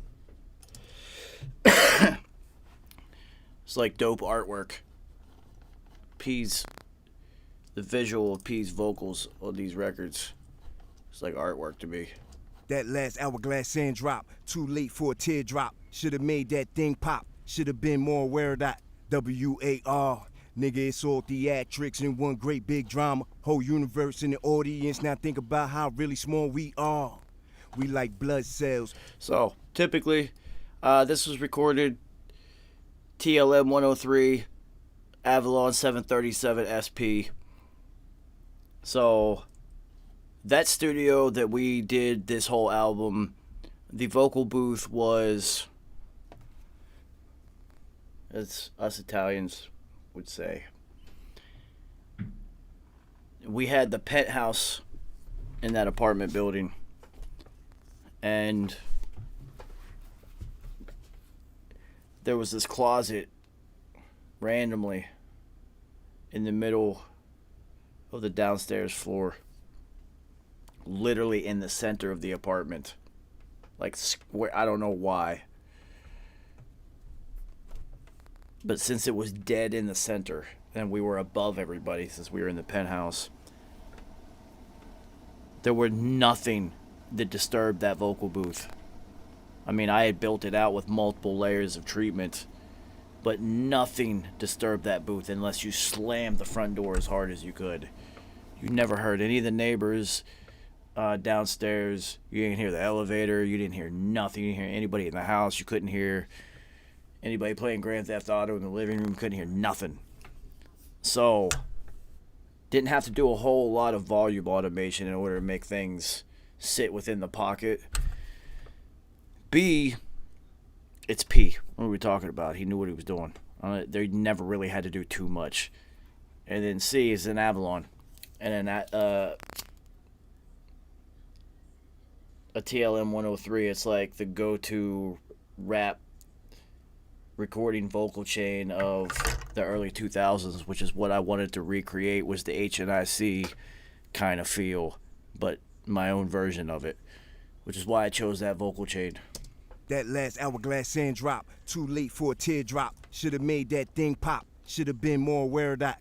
WAR. Nigga, it's all theatrics in one great big drama. Whole universe in the audience. Now think about. So, as you're new to this, you want to know why there's big dips. Instead of allowing a de-esser to do too much and then create some noise that I don't want within these vocals, I'll go into spaces of sibilance S's and things like that and scoop it out a little bit on my own. I will use a de-esser, but once again, these are plugins and I don't want to rely on them to do too much. So, by this time, already into H-Comp, Alloy, and Aphex. The only thing that I hadn't started doing was using this Pro Q on the vocals instead of using this Alloy EQ along with the de-esser that I always use. So, yes, I always start with compression on vocals first. That last hourglass sand drop, too late for a teardrop. Should've made that thing pop, should've been more aware of that. WAR. Nigga, it's all theatrics in one great big drama. Whole universe in the audience. Now think about how really small we are. We like blood cells moving through the veins of a heart inside Mother Earth body. And damn, she thick. You Nice and warm with just a little bit. that last hourglass sand drop. Too late for a teardrop. You know, if you have trouble hearing it, the rule of thumb is, for vocals anyway, your compression should always be bouncing around 3. That last hourglass sand drop. Too late for a teardrop. Should have made that thing pop. Should have been more aware of that. WAR. Nigga, it's all theatrics in one. And you can see that's kind of like, it's kind of dancing around 3. So if you can't hear it, there is kind of a visual rule of thumb that you can kind of start with. Sometimes it just plays itself out like that because that you start there for a reason. There's like, you know, hidden knowledge and unwritten rules to this stuff that you guys might never have heard that help you get started real easy. That last hourglass sand drop. Too late for a teardrop. Should have made that thing pop. Should have been more aware of that. WAR. Nigga, it's all theatrics in one great big drama. Whole universe in the audience. Now think about how really small we are. Just We like blood cells. shelf off some of that presence in the bottom, but not all of it. And then, of course, the de-esser, because this de-esser is awesome. And then some oral excitement. That last hourglass sand drop. Too late for a teardrop. Should have made that thing pop. Should have been more aware of that. WAR. You hear how the back end of the vocals are kind of thin? That last hourglass sand drop. Too late for a teardrop. Should have made that thing pop. Should have been. Not the presence, but everything else around it. That last hourglass sand drop. Too late for a teardrop. Should have made that thing pop. See if we can fill that in a little bit. That last hourglass sand drop. Too late for a teardrop. Should have made that thing pop. Should have been more aware of that. WAR. Nigga, it's all theatrics in one great big drama. Whole universe in the audience. Now think about. I always tell you, this oral exciter, the reason that I use it is because you can manipulate the tail end, the third and fourth dimension of the vocals that you have created. This is another point of manipulation. This mix button or knob allows you to add how much of it you want, and it's always going to be super high end. It sounds like sibilance. This is 0.87. Listen. That last hourglass sand drop. Too late for a teardrop. Should have. If you push it all the way. Let's go back to 0.87. That last hourglass sand drop. Too late for a teardrop. Should have made that thing pop. Should have been more aware of that. This noise knob allows you to manipulate how and where that is at within your vocals. And then, of course, reverb. That last hourglass sand drop. Too late for a teardrop. Should have made that thing pop. And the fourth dimension, time. That last hourglass sand drop. Too late for a teardrop. Should have made that thing pop. Should have been more aware of that. WAR. Nigga, it's all theatrics in one great big drama. Whole universe in the audience. Now think about how really small we are. We like blood cells moving through the veins of a heart inside Mother Earth body. And damn, she thick. You ever think about that on weed? It's a trip. Meanwhile, back on a higher plane, where real life is taking place, we stay away from the lames. Now, if I put this within the beat that we've done already, it's not going to be quite big enough. That last hourglass sand drop. Too late for a teardrop. Should have made that thing pop. Should have been more aware of that. It's a little bit too buried. Now, you guys know I never sit there and just mix the vocals naked by themselves. I'm going to mix them into the beat, but I'm doing this just so you can hear the difference. So, this is where the vocal bus itself is going to come into play. And the vocal bus,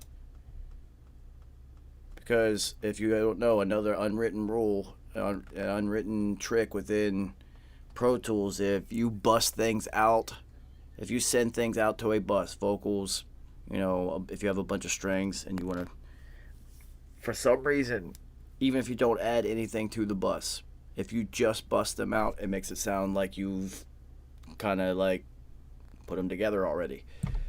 So just the lead and doubles are bust, are sent to their own vocal bus, just those two. So it's not a whole lot being sent there.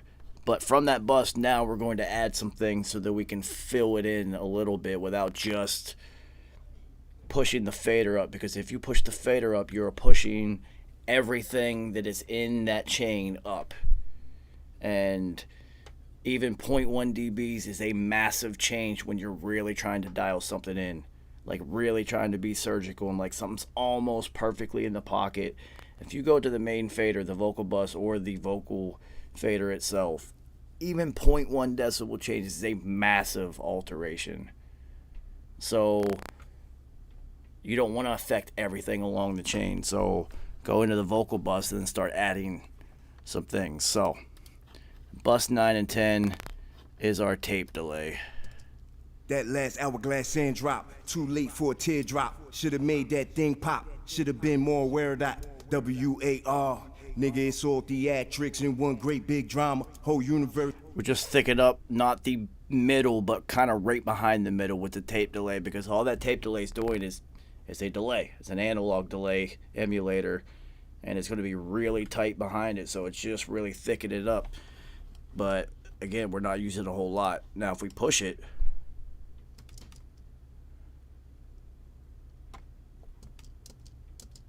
that last hourglass sand drop, too late for a teardrop. Should've made that thing pop, should've been more aware of that. WAR, nigga, it's all theatrics in one great big drama.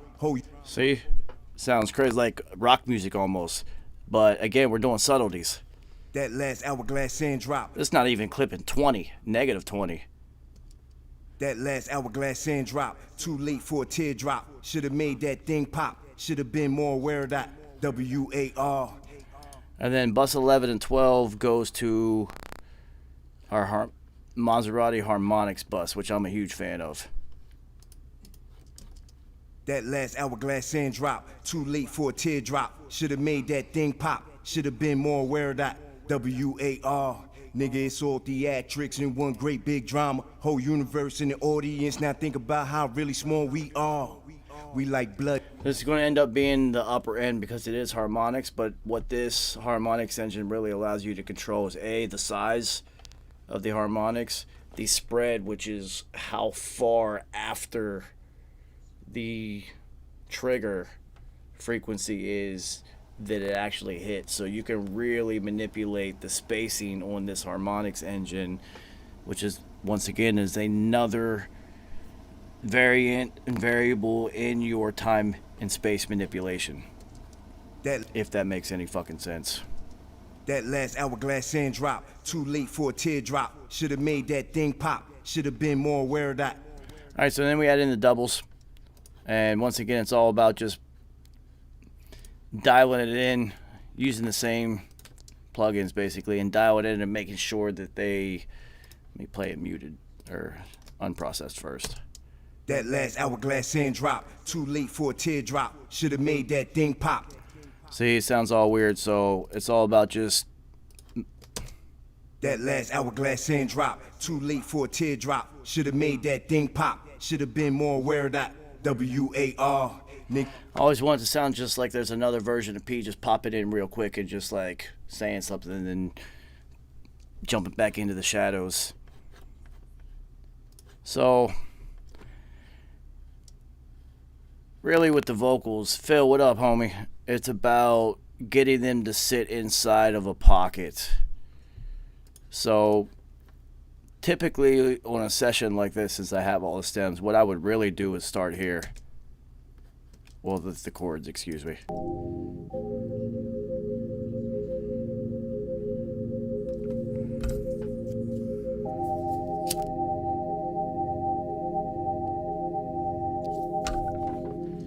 And then I'm going to check and see if the vocals fit inside of the chords, because those are the two main parts. So the vocals, you want to have them sitting here. This is the main focus, the center.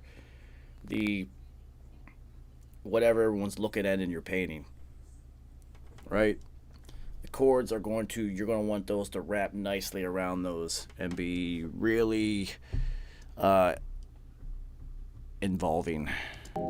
That last hourglass sand drop, too late for a teardrop. Should've made that thing pop, should've been more aware of that. WAR, nigga, it's all theatrics in one great big drama. Whole universe in the audience, now think about how really small we are. We like blood. Next thing I'm going to do is I would go back and mute these vocals. And I want to add this kick in with the snare to make sure they're sitting in the right spot.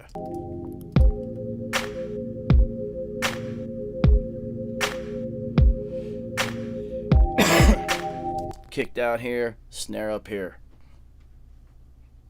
Chords.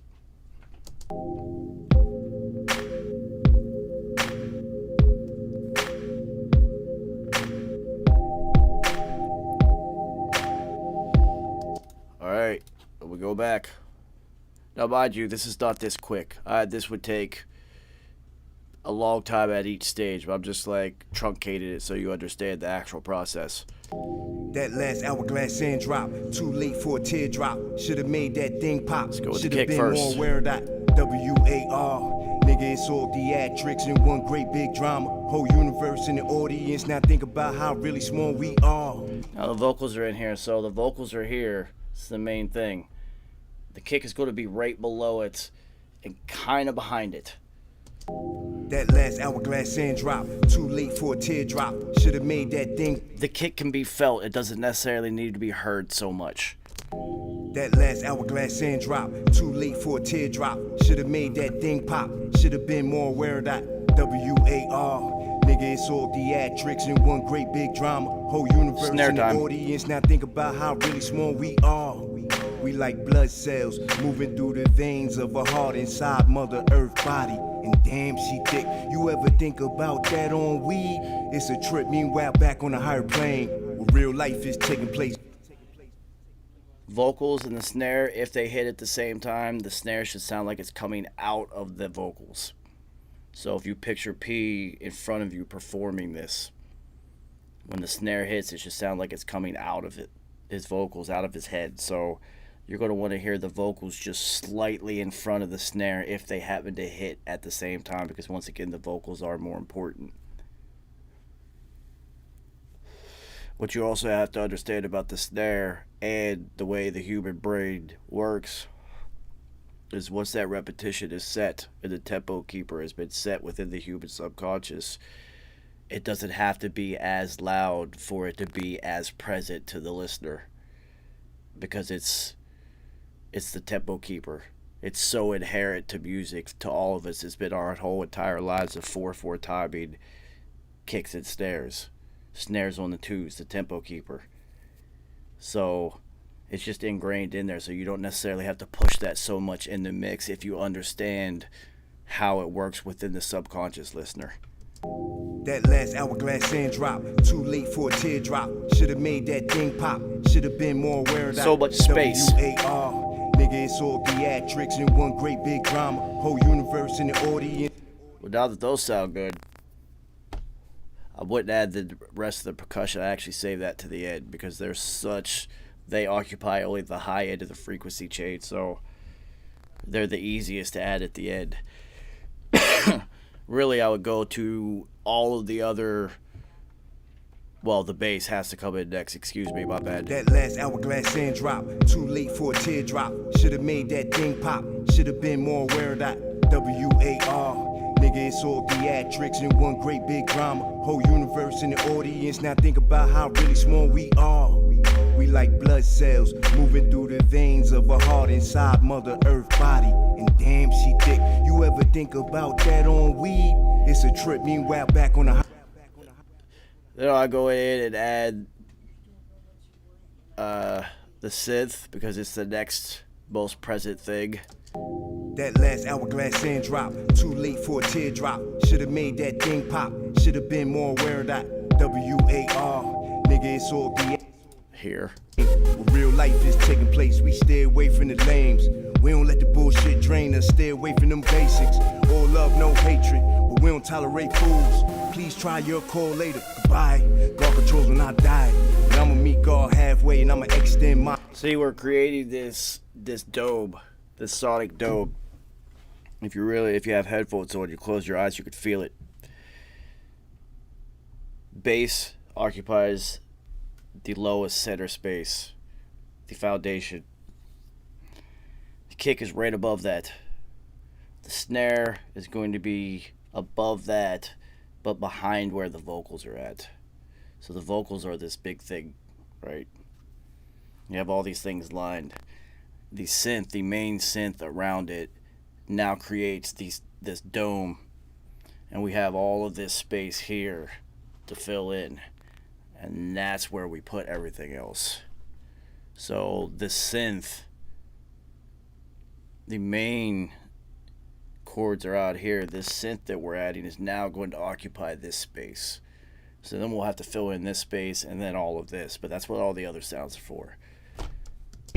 Real life is taking place. The vocals, no matter what we add, are still so present and clean because they are out in front of everything, but still part of the whole. Real life is taking place. We stay away from the lames. We don't let the bullshit drain us. Stay away from them basics. All love, no hatred. But we don't tolerate fools. Please try your call later. Goodbye. God controls when I die. But I'ma meet God halfway and I'ma extend my life. Case in point, trying to kill me, I'm trying to kill you too. I overcome and survive, cause that's what niggas do. Real life is taking place. We stay away from the lames. We don't let the bullshit drain us. Stay away from them basics. All love, no hatred. But we don't tolerate fools. Please try your call later. Goodbye. God controls when I die. But I'ma meet God halfway and I'ma extend my life. Case in point, trying to kill me, I'm trying to kill you too. See, those stabs get closer to where the vocals are at. So now we've got this space occupied, and this space occupied with what is available to us. We'll use what we've created with the third and fourth dimension to weave those things together, so this is all one cohesive sonic dome around these vocals now. The foundation is set with the low end. The only gaps are right around the vocals in this space, which is unoccupied. Well, we have these things. They don't happen often, but they will occupy their own space. Real life is taking place. We stay away from the lames. We don't let the bullshit drain us. Stay away from them basics. All love, no hatred. But we don't tolerate fools. Please try your call later. Goodbye. God controls when I die. But I'ma meet God halfway and I'ma extend my life. Case in point, trying to kill me, I'm trying to kill you too. I overcome and survive, cause that's what niggas do. So if you listen to that sample of You Want It, if you had headphones on, you can feel that it moves from its space and then pans off, because I didn't want to have to put it so high up in the mix, but I also kind of wanted it to feel like P was Goku or something. He's on a cloud, like riding, and he's rapping this song because we're literally in a different fucking dimension on this one. That was like the visual that I had because I really like Dragon Ball Z. And so there's this sense that it's constantly moving forward as all of this universe is kind of unfolding behind him and whatnot, right? So having that, if you want it, tail off as if it's going because we're constantly moving forward is another little tiny thing. I told you there was nothing on this album that we didn't think about. Literally every single aspect was thought about and discussed. Like, what do you think about this? Like, does it make sense to do this? Can you even hear it when I do this? These are that's the questions I would ask them. Like, I would always explain. There was always an explanation or reasoning behind the things that I was doing, and sometimes you wouldn't be able to tell. So I'd be like, fuck it. But if you had headphones on, you can hear it. It tails off, and that was the reason why I did that. Real life is taking place. We stay away from the lames. We don't let the bullshit drain us. Stay away from them basics. It goes off to the left, like we're still moving forward. So now that we have everything added in, it's time to add in the hats. Real life is taking place. We stay away from the lames. We don't let the bullshit drain us. Stay away from them basics. All love, no hatred. But we don't tolerate fools. Please try your call later. Goodbye. God controls when I die. But I'ma meet God halfway and I'ma extend my life. Case in point, trying to kill me, I'm trying to kill you. So now they're here. So we filled in this space. The only space left is down here. That's where the crash and the splash are definitely going to go. When real life is taking place, we stay away from the lames. We don't let the bullshit drain us, stay away from them basics. All love, no hatred, but we don't tolerate fools. Please try your call later. Goodbye. God controls when I die. And I'ma meet God halfway and I'ma extend my life. Case in point trying to kill me, I'm trying to kill you too. I overcome and survive. You can hear that breath sound. Also occupies one of those spots. Very subtle, but it's there because it has. Mimosa did the correct production technique of putting it where it has its own little tiny space to exist, to breathe, if you will. When real life is taking place, we stay away from the lames. We don't let the bullshit drain us, stay away from them basics. All love, no hatred, but we don't tolerate fools. Please try. The only thing left is the scratch and the little wood sound. When real life is taking place, we stay away from the lames. We don't let the bullshit drain us, stay away from them basics. All love, no hatred, but we don't tolerate fools. Please try your call later. Goodbye. God controls when I die. And I'ma meet God halfway and I'ma extend my life. Case in point trying to kill me, I'm trying to kill you too. I overcome and survive, cause that's what niggas do. And that's how we get a very round experience. It helped because every single piece that to build with on this one was of the highest of quality. Everything that Mimosa sent me was at the highest sonic form. P's vocals were done as they were supposed to have been done for this project, both logistically and mathematically. Nothing wasn't done with intention. So having all the best pieces, of course, it's going to come out dope. You almost don't even have to do anything to make it sound dope. But since you have all these dope pieces, it gives you the opportunity to really do something dope. So you should take advantage of it and not be lazy because you have a bunch of dope sounds that already sound dope. No, you just got a bunch of dope pieces. You can make a Ferrari now. Anybody can make a car. And now you got the part, like the engine and like, you know, the suspension and all the shit that makes a Ferrari. You got that stuff now. So build a fucking Ferrari. Don't build a Hyundai. You know? Makes sense, right? You have the opportunity to build a Ferrari. You should do it. This is a fucking Ferrari. Though I always do things in multiple stages, and there is hours upon hours and hours and hours of work done to all of these P records because of what we were trying to achieve. This was one of the rare incidents, though, because of having quality ingredients to work with and parts, that kind of nailed this one early on. Like, didn't have to do a whole lot, but was able to really, like, all right, got this in a really good spot. And kind of set the tone maybe for where I was going to go at for sonically for the rest of the album. But when I gave P the rest of the album, let me think. Actually, it was this one. So, when I gave P the album, when I was first done with it, this record and Tyranny. Yeah, so there's two of them. It was this one and Tyranny. He was just like, that the vocal presence where it's at on those ones, I like that. So literally the only thing I had to change was a couple tails and then be like, all right, that's the one he liked. Let me go set the rest of them to kind of be close to that so we have a similar experience throughout this narrative that we're creating. So this was, I knew, high quality ingredients. You can see it within the vocal automation, how subtle and how little changes were necessary throughout the entire record. So few changes because it was recorded and performed so properly. I think more of performed. All I had to do was hit record. It was all P. So you can see very little done, and then the rest is just polishing. You're taking literal Ferrari parts. You just have to assemble it. And that's all this is assembling the Ferrari. My memory serves me correct that P was a Ferrari guy. I know I like Porsches. I think P did too. So anyway, that's how we go from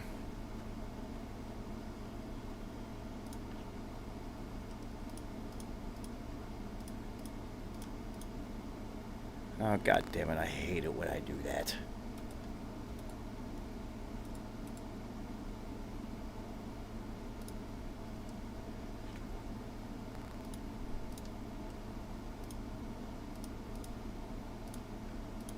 Give me 1 second, y'all. Anyway, that's how we go from this. Real life is taking place.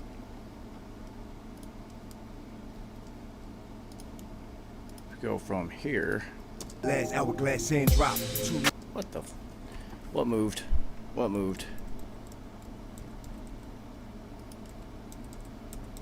What fucking moved? Probably doesn't line up properly anymore. Unless I move something. That last hourglass and drop. Late for a teardrop. Should've made that thing pop. Should've been more. Anyway, for some reason I can't play it by itself. Fuck it. Anyway. That's how we get to that. To what was the tone setter, not only production-wise, narrative-wise, and this was it. This was the first domino for the Book of Revelation. Ironically enough, this also was the tone setter for the vocal presence and the dynamics of that whole album. Told you it was an important one.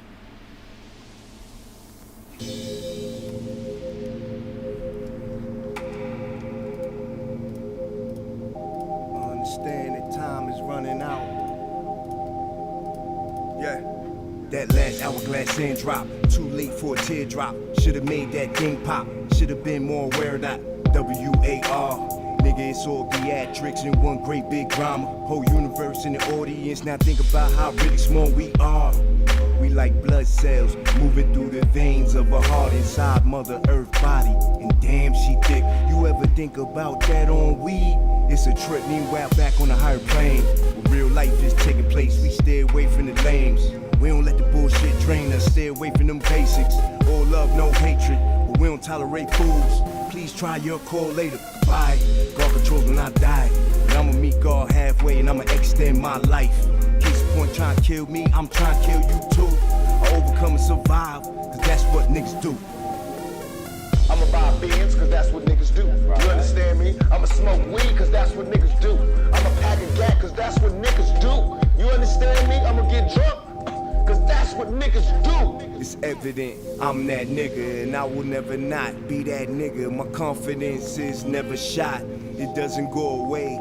It's on me like some body armor. Look into my eyes, I ain't playing with you motherfuckers. Burn something with your boy, let me play you these joints. I've been working all year, let me ball your ears. Come check a nigga out, no I won't let you down. This that #1 murder sound. One by one I knocks them out and give less fucks than Danny Brown. Fly ass nigga, I'm a motherfucking Mac. I'm way too strong, better step on that. What the rap audience ain't ready for is a real person. You know what I want to say, a real N-I-G-G-A.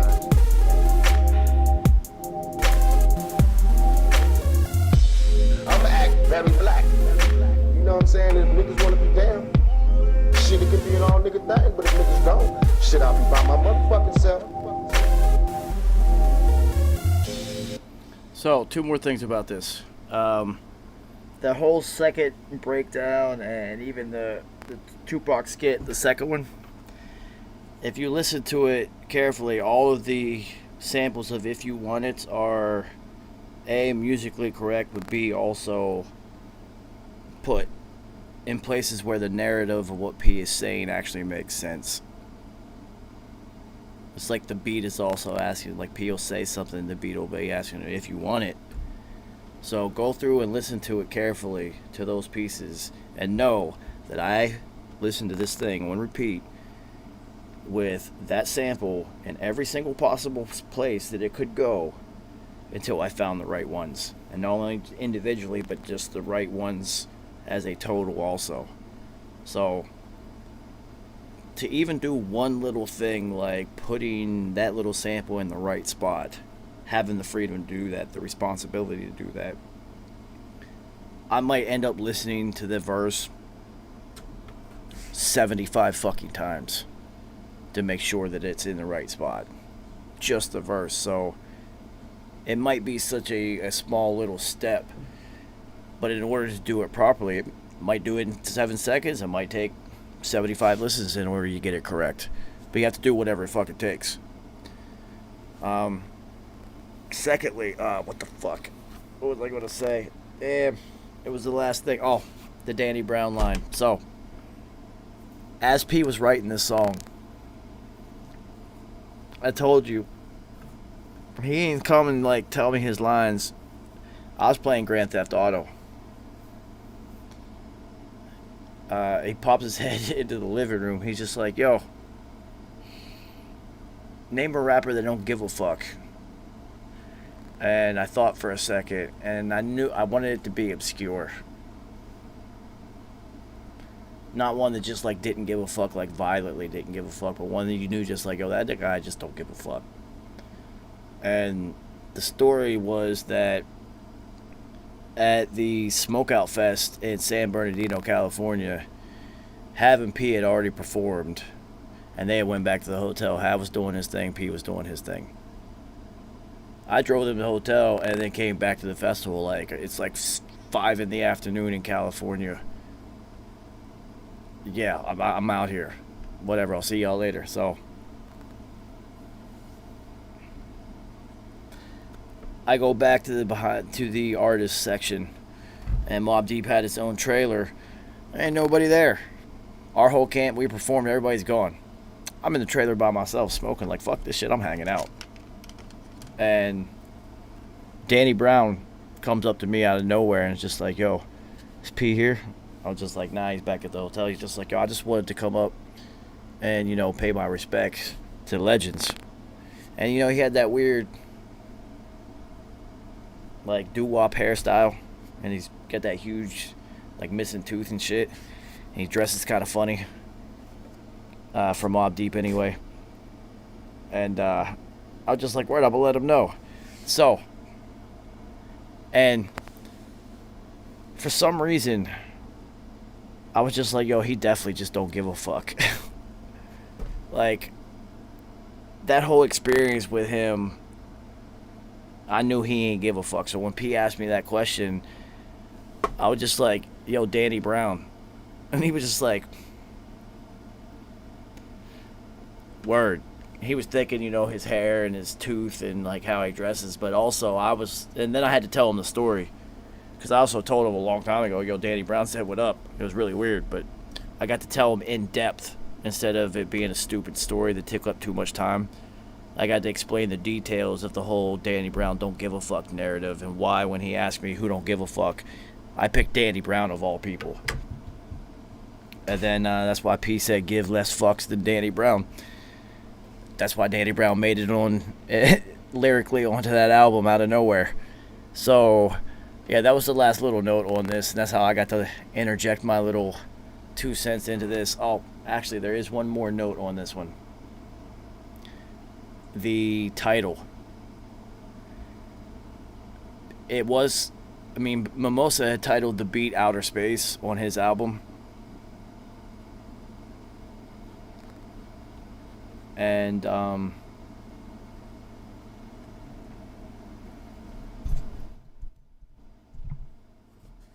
anyway, he had titled the beat Outer Space on his album, and we couldn't come up with a name for it.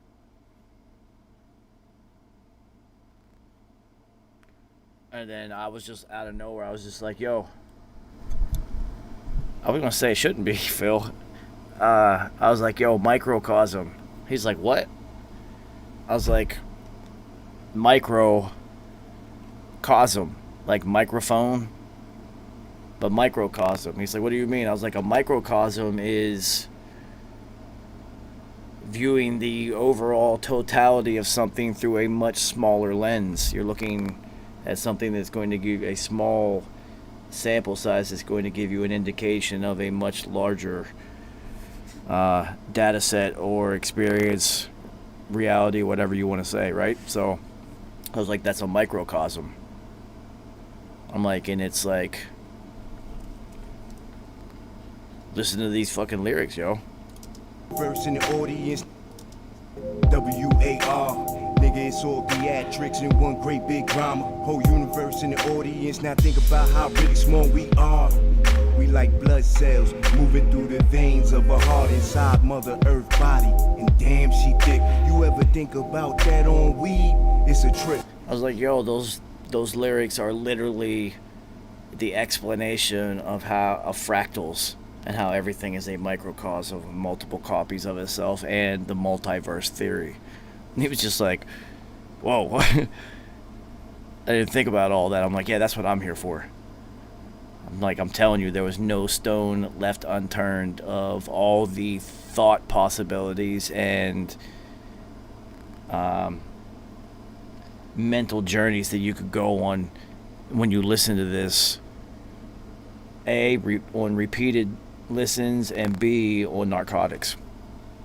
You will experience things, because that's the whole fucking point. So anyway, that's all I got for you. I almost made it to midnight. Almost timed it perfectly, but I got nothing else for you. I don't really want to listen to it again. So, shout out to everybody for coming through for Beat Boutique. And especially for you guys who get to have this experience of behind the mix at the end of Beat Boutique, because I don't tell anybody that I do this. Just you guys.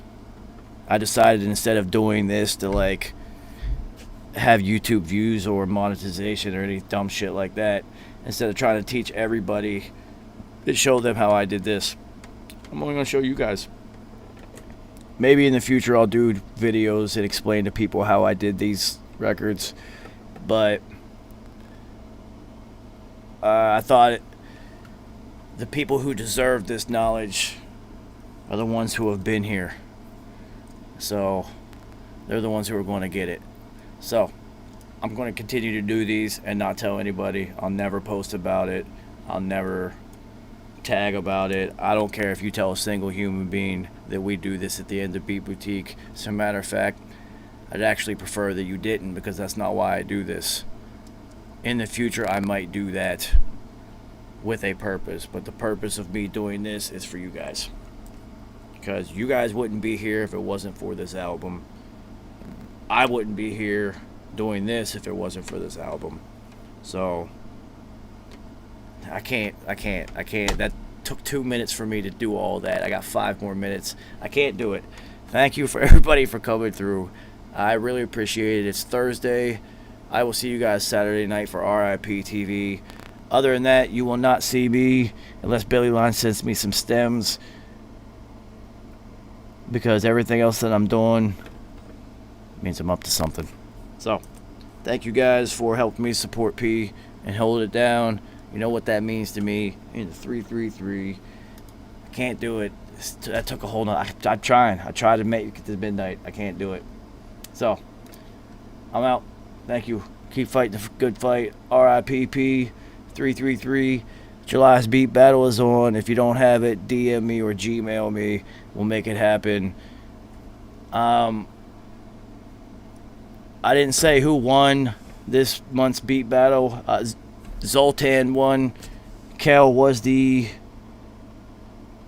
guest judge. I sent him all the tracks.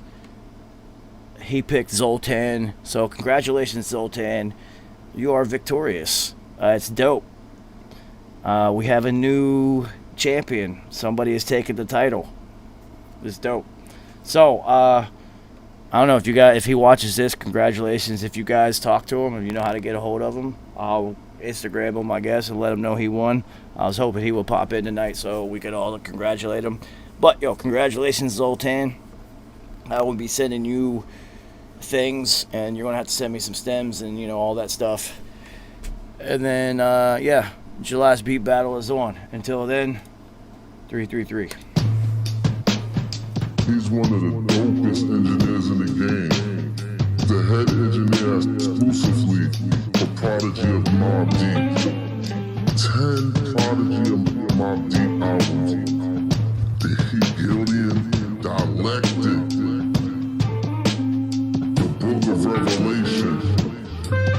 pleasure, man. That body of work is crazy. I mean, Joe the engineer. Now we do this shit, nigga. 333. That's a sign from the heavens. Just look up in the heavens.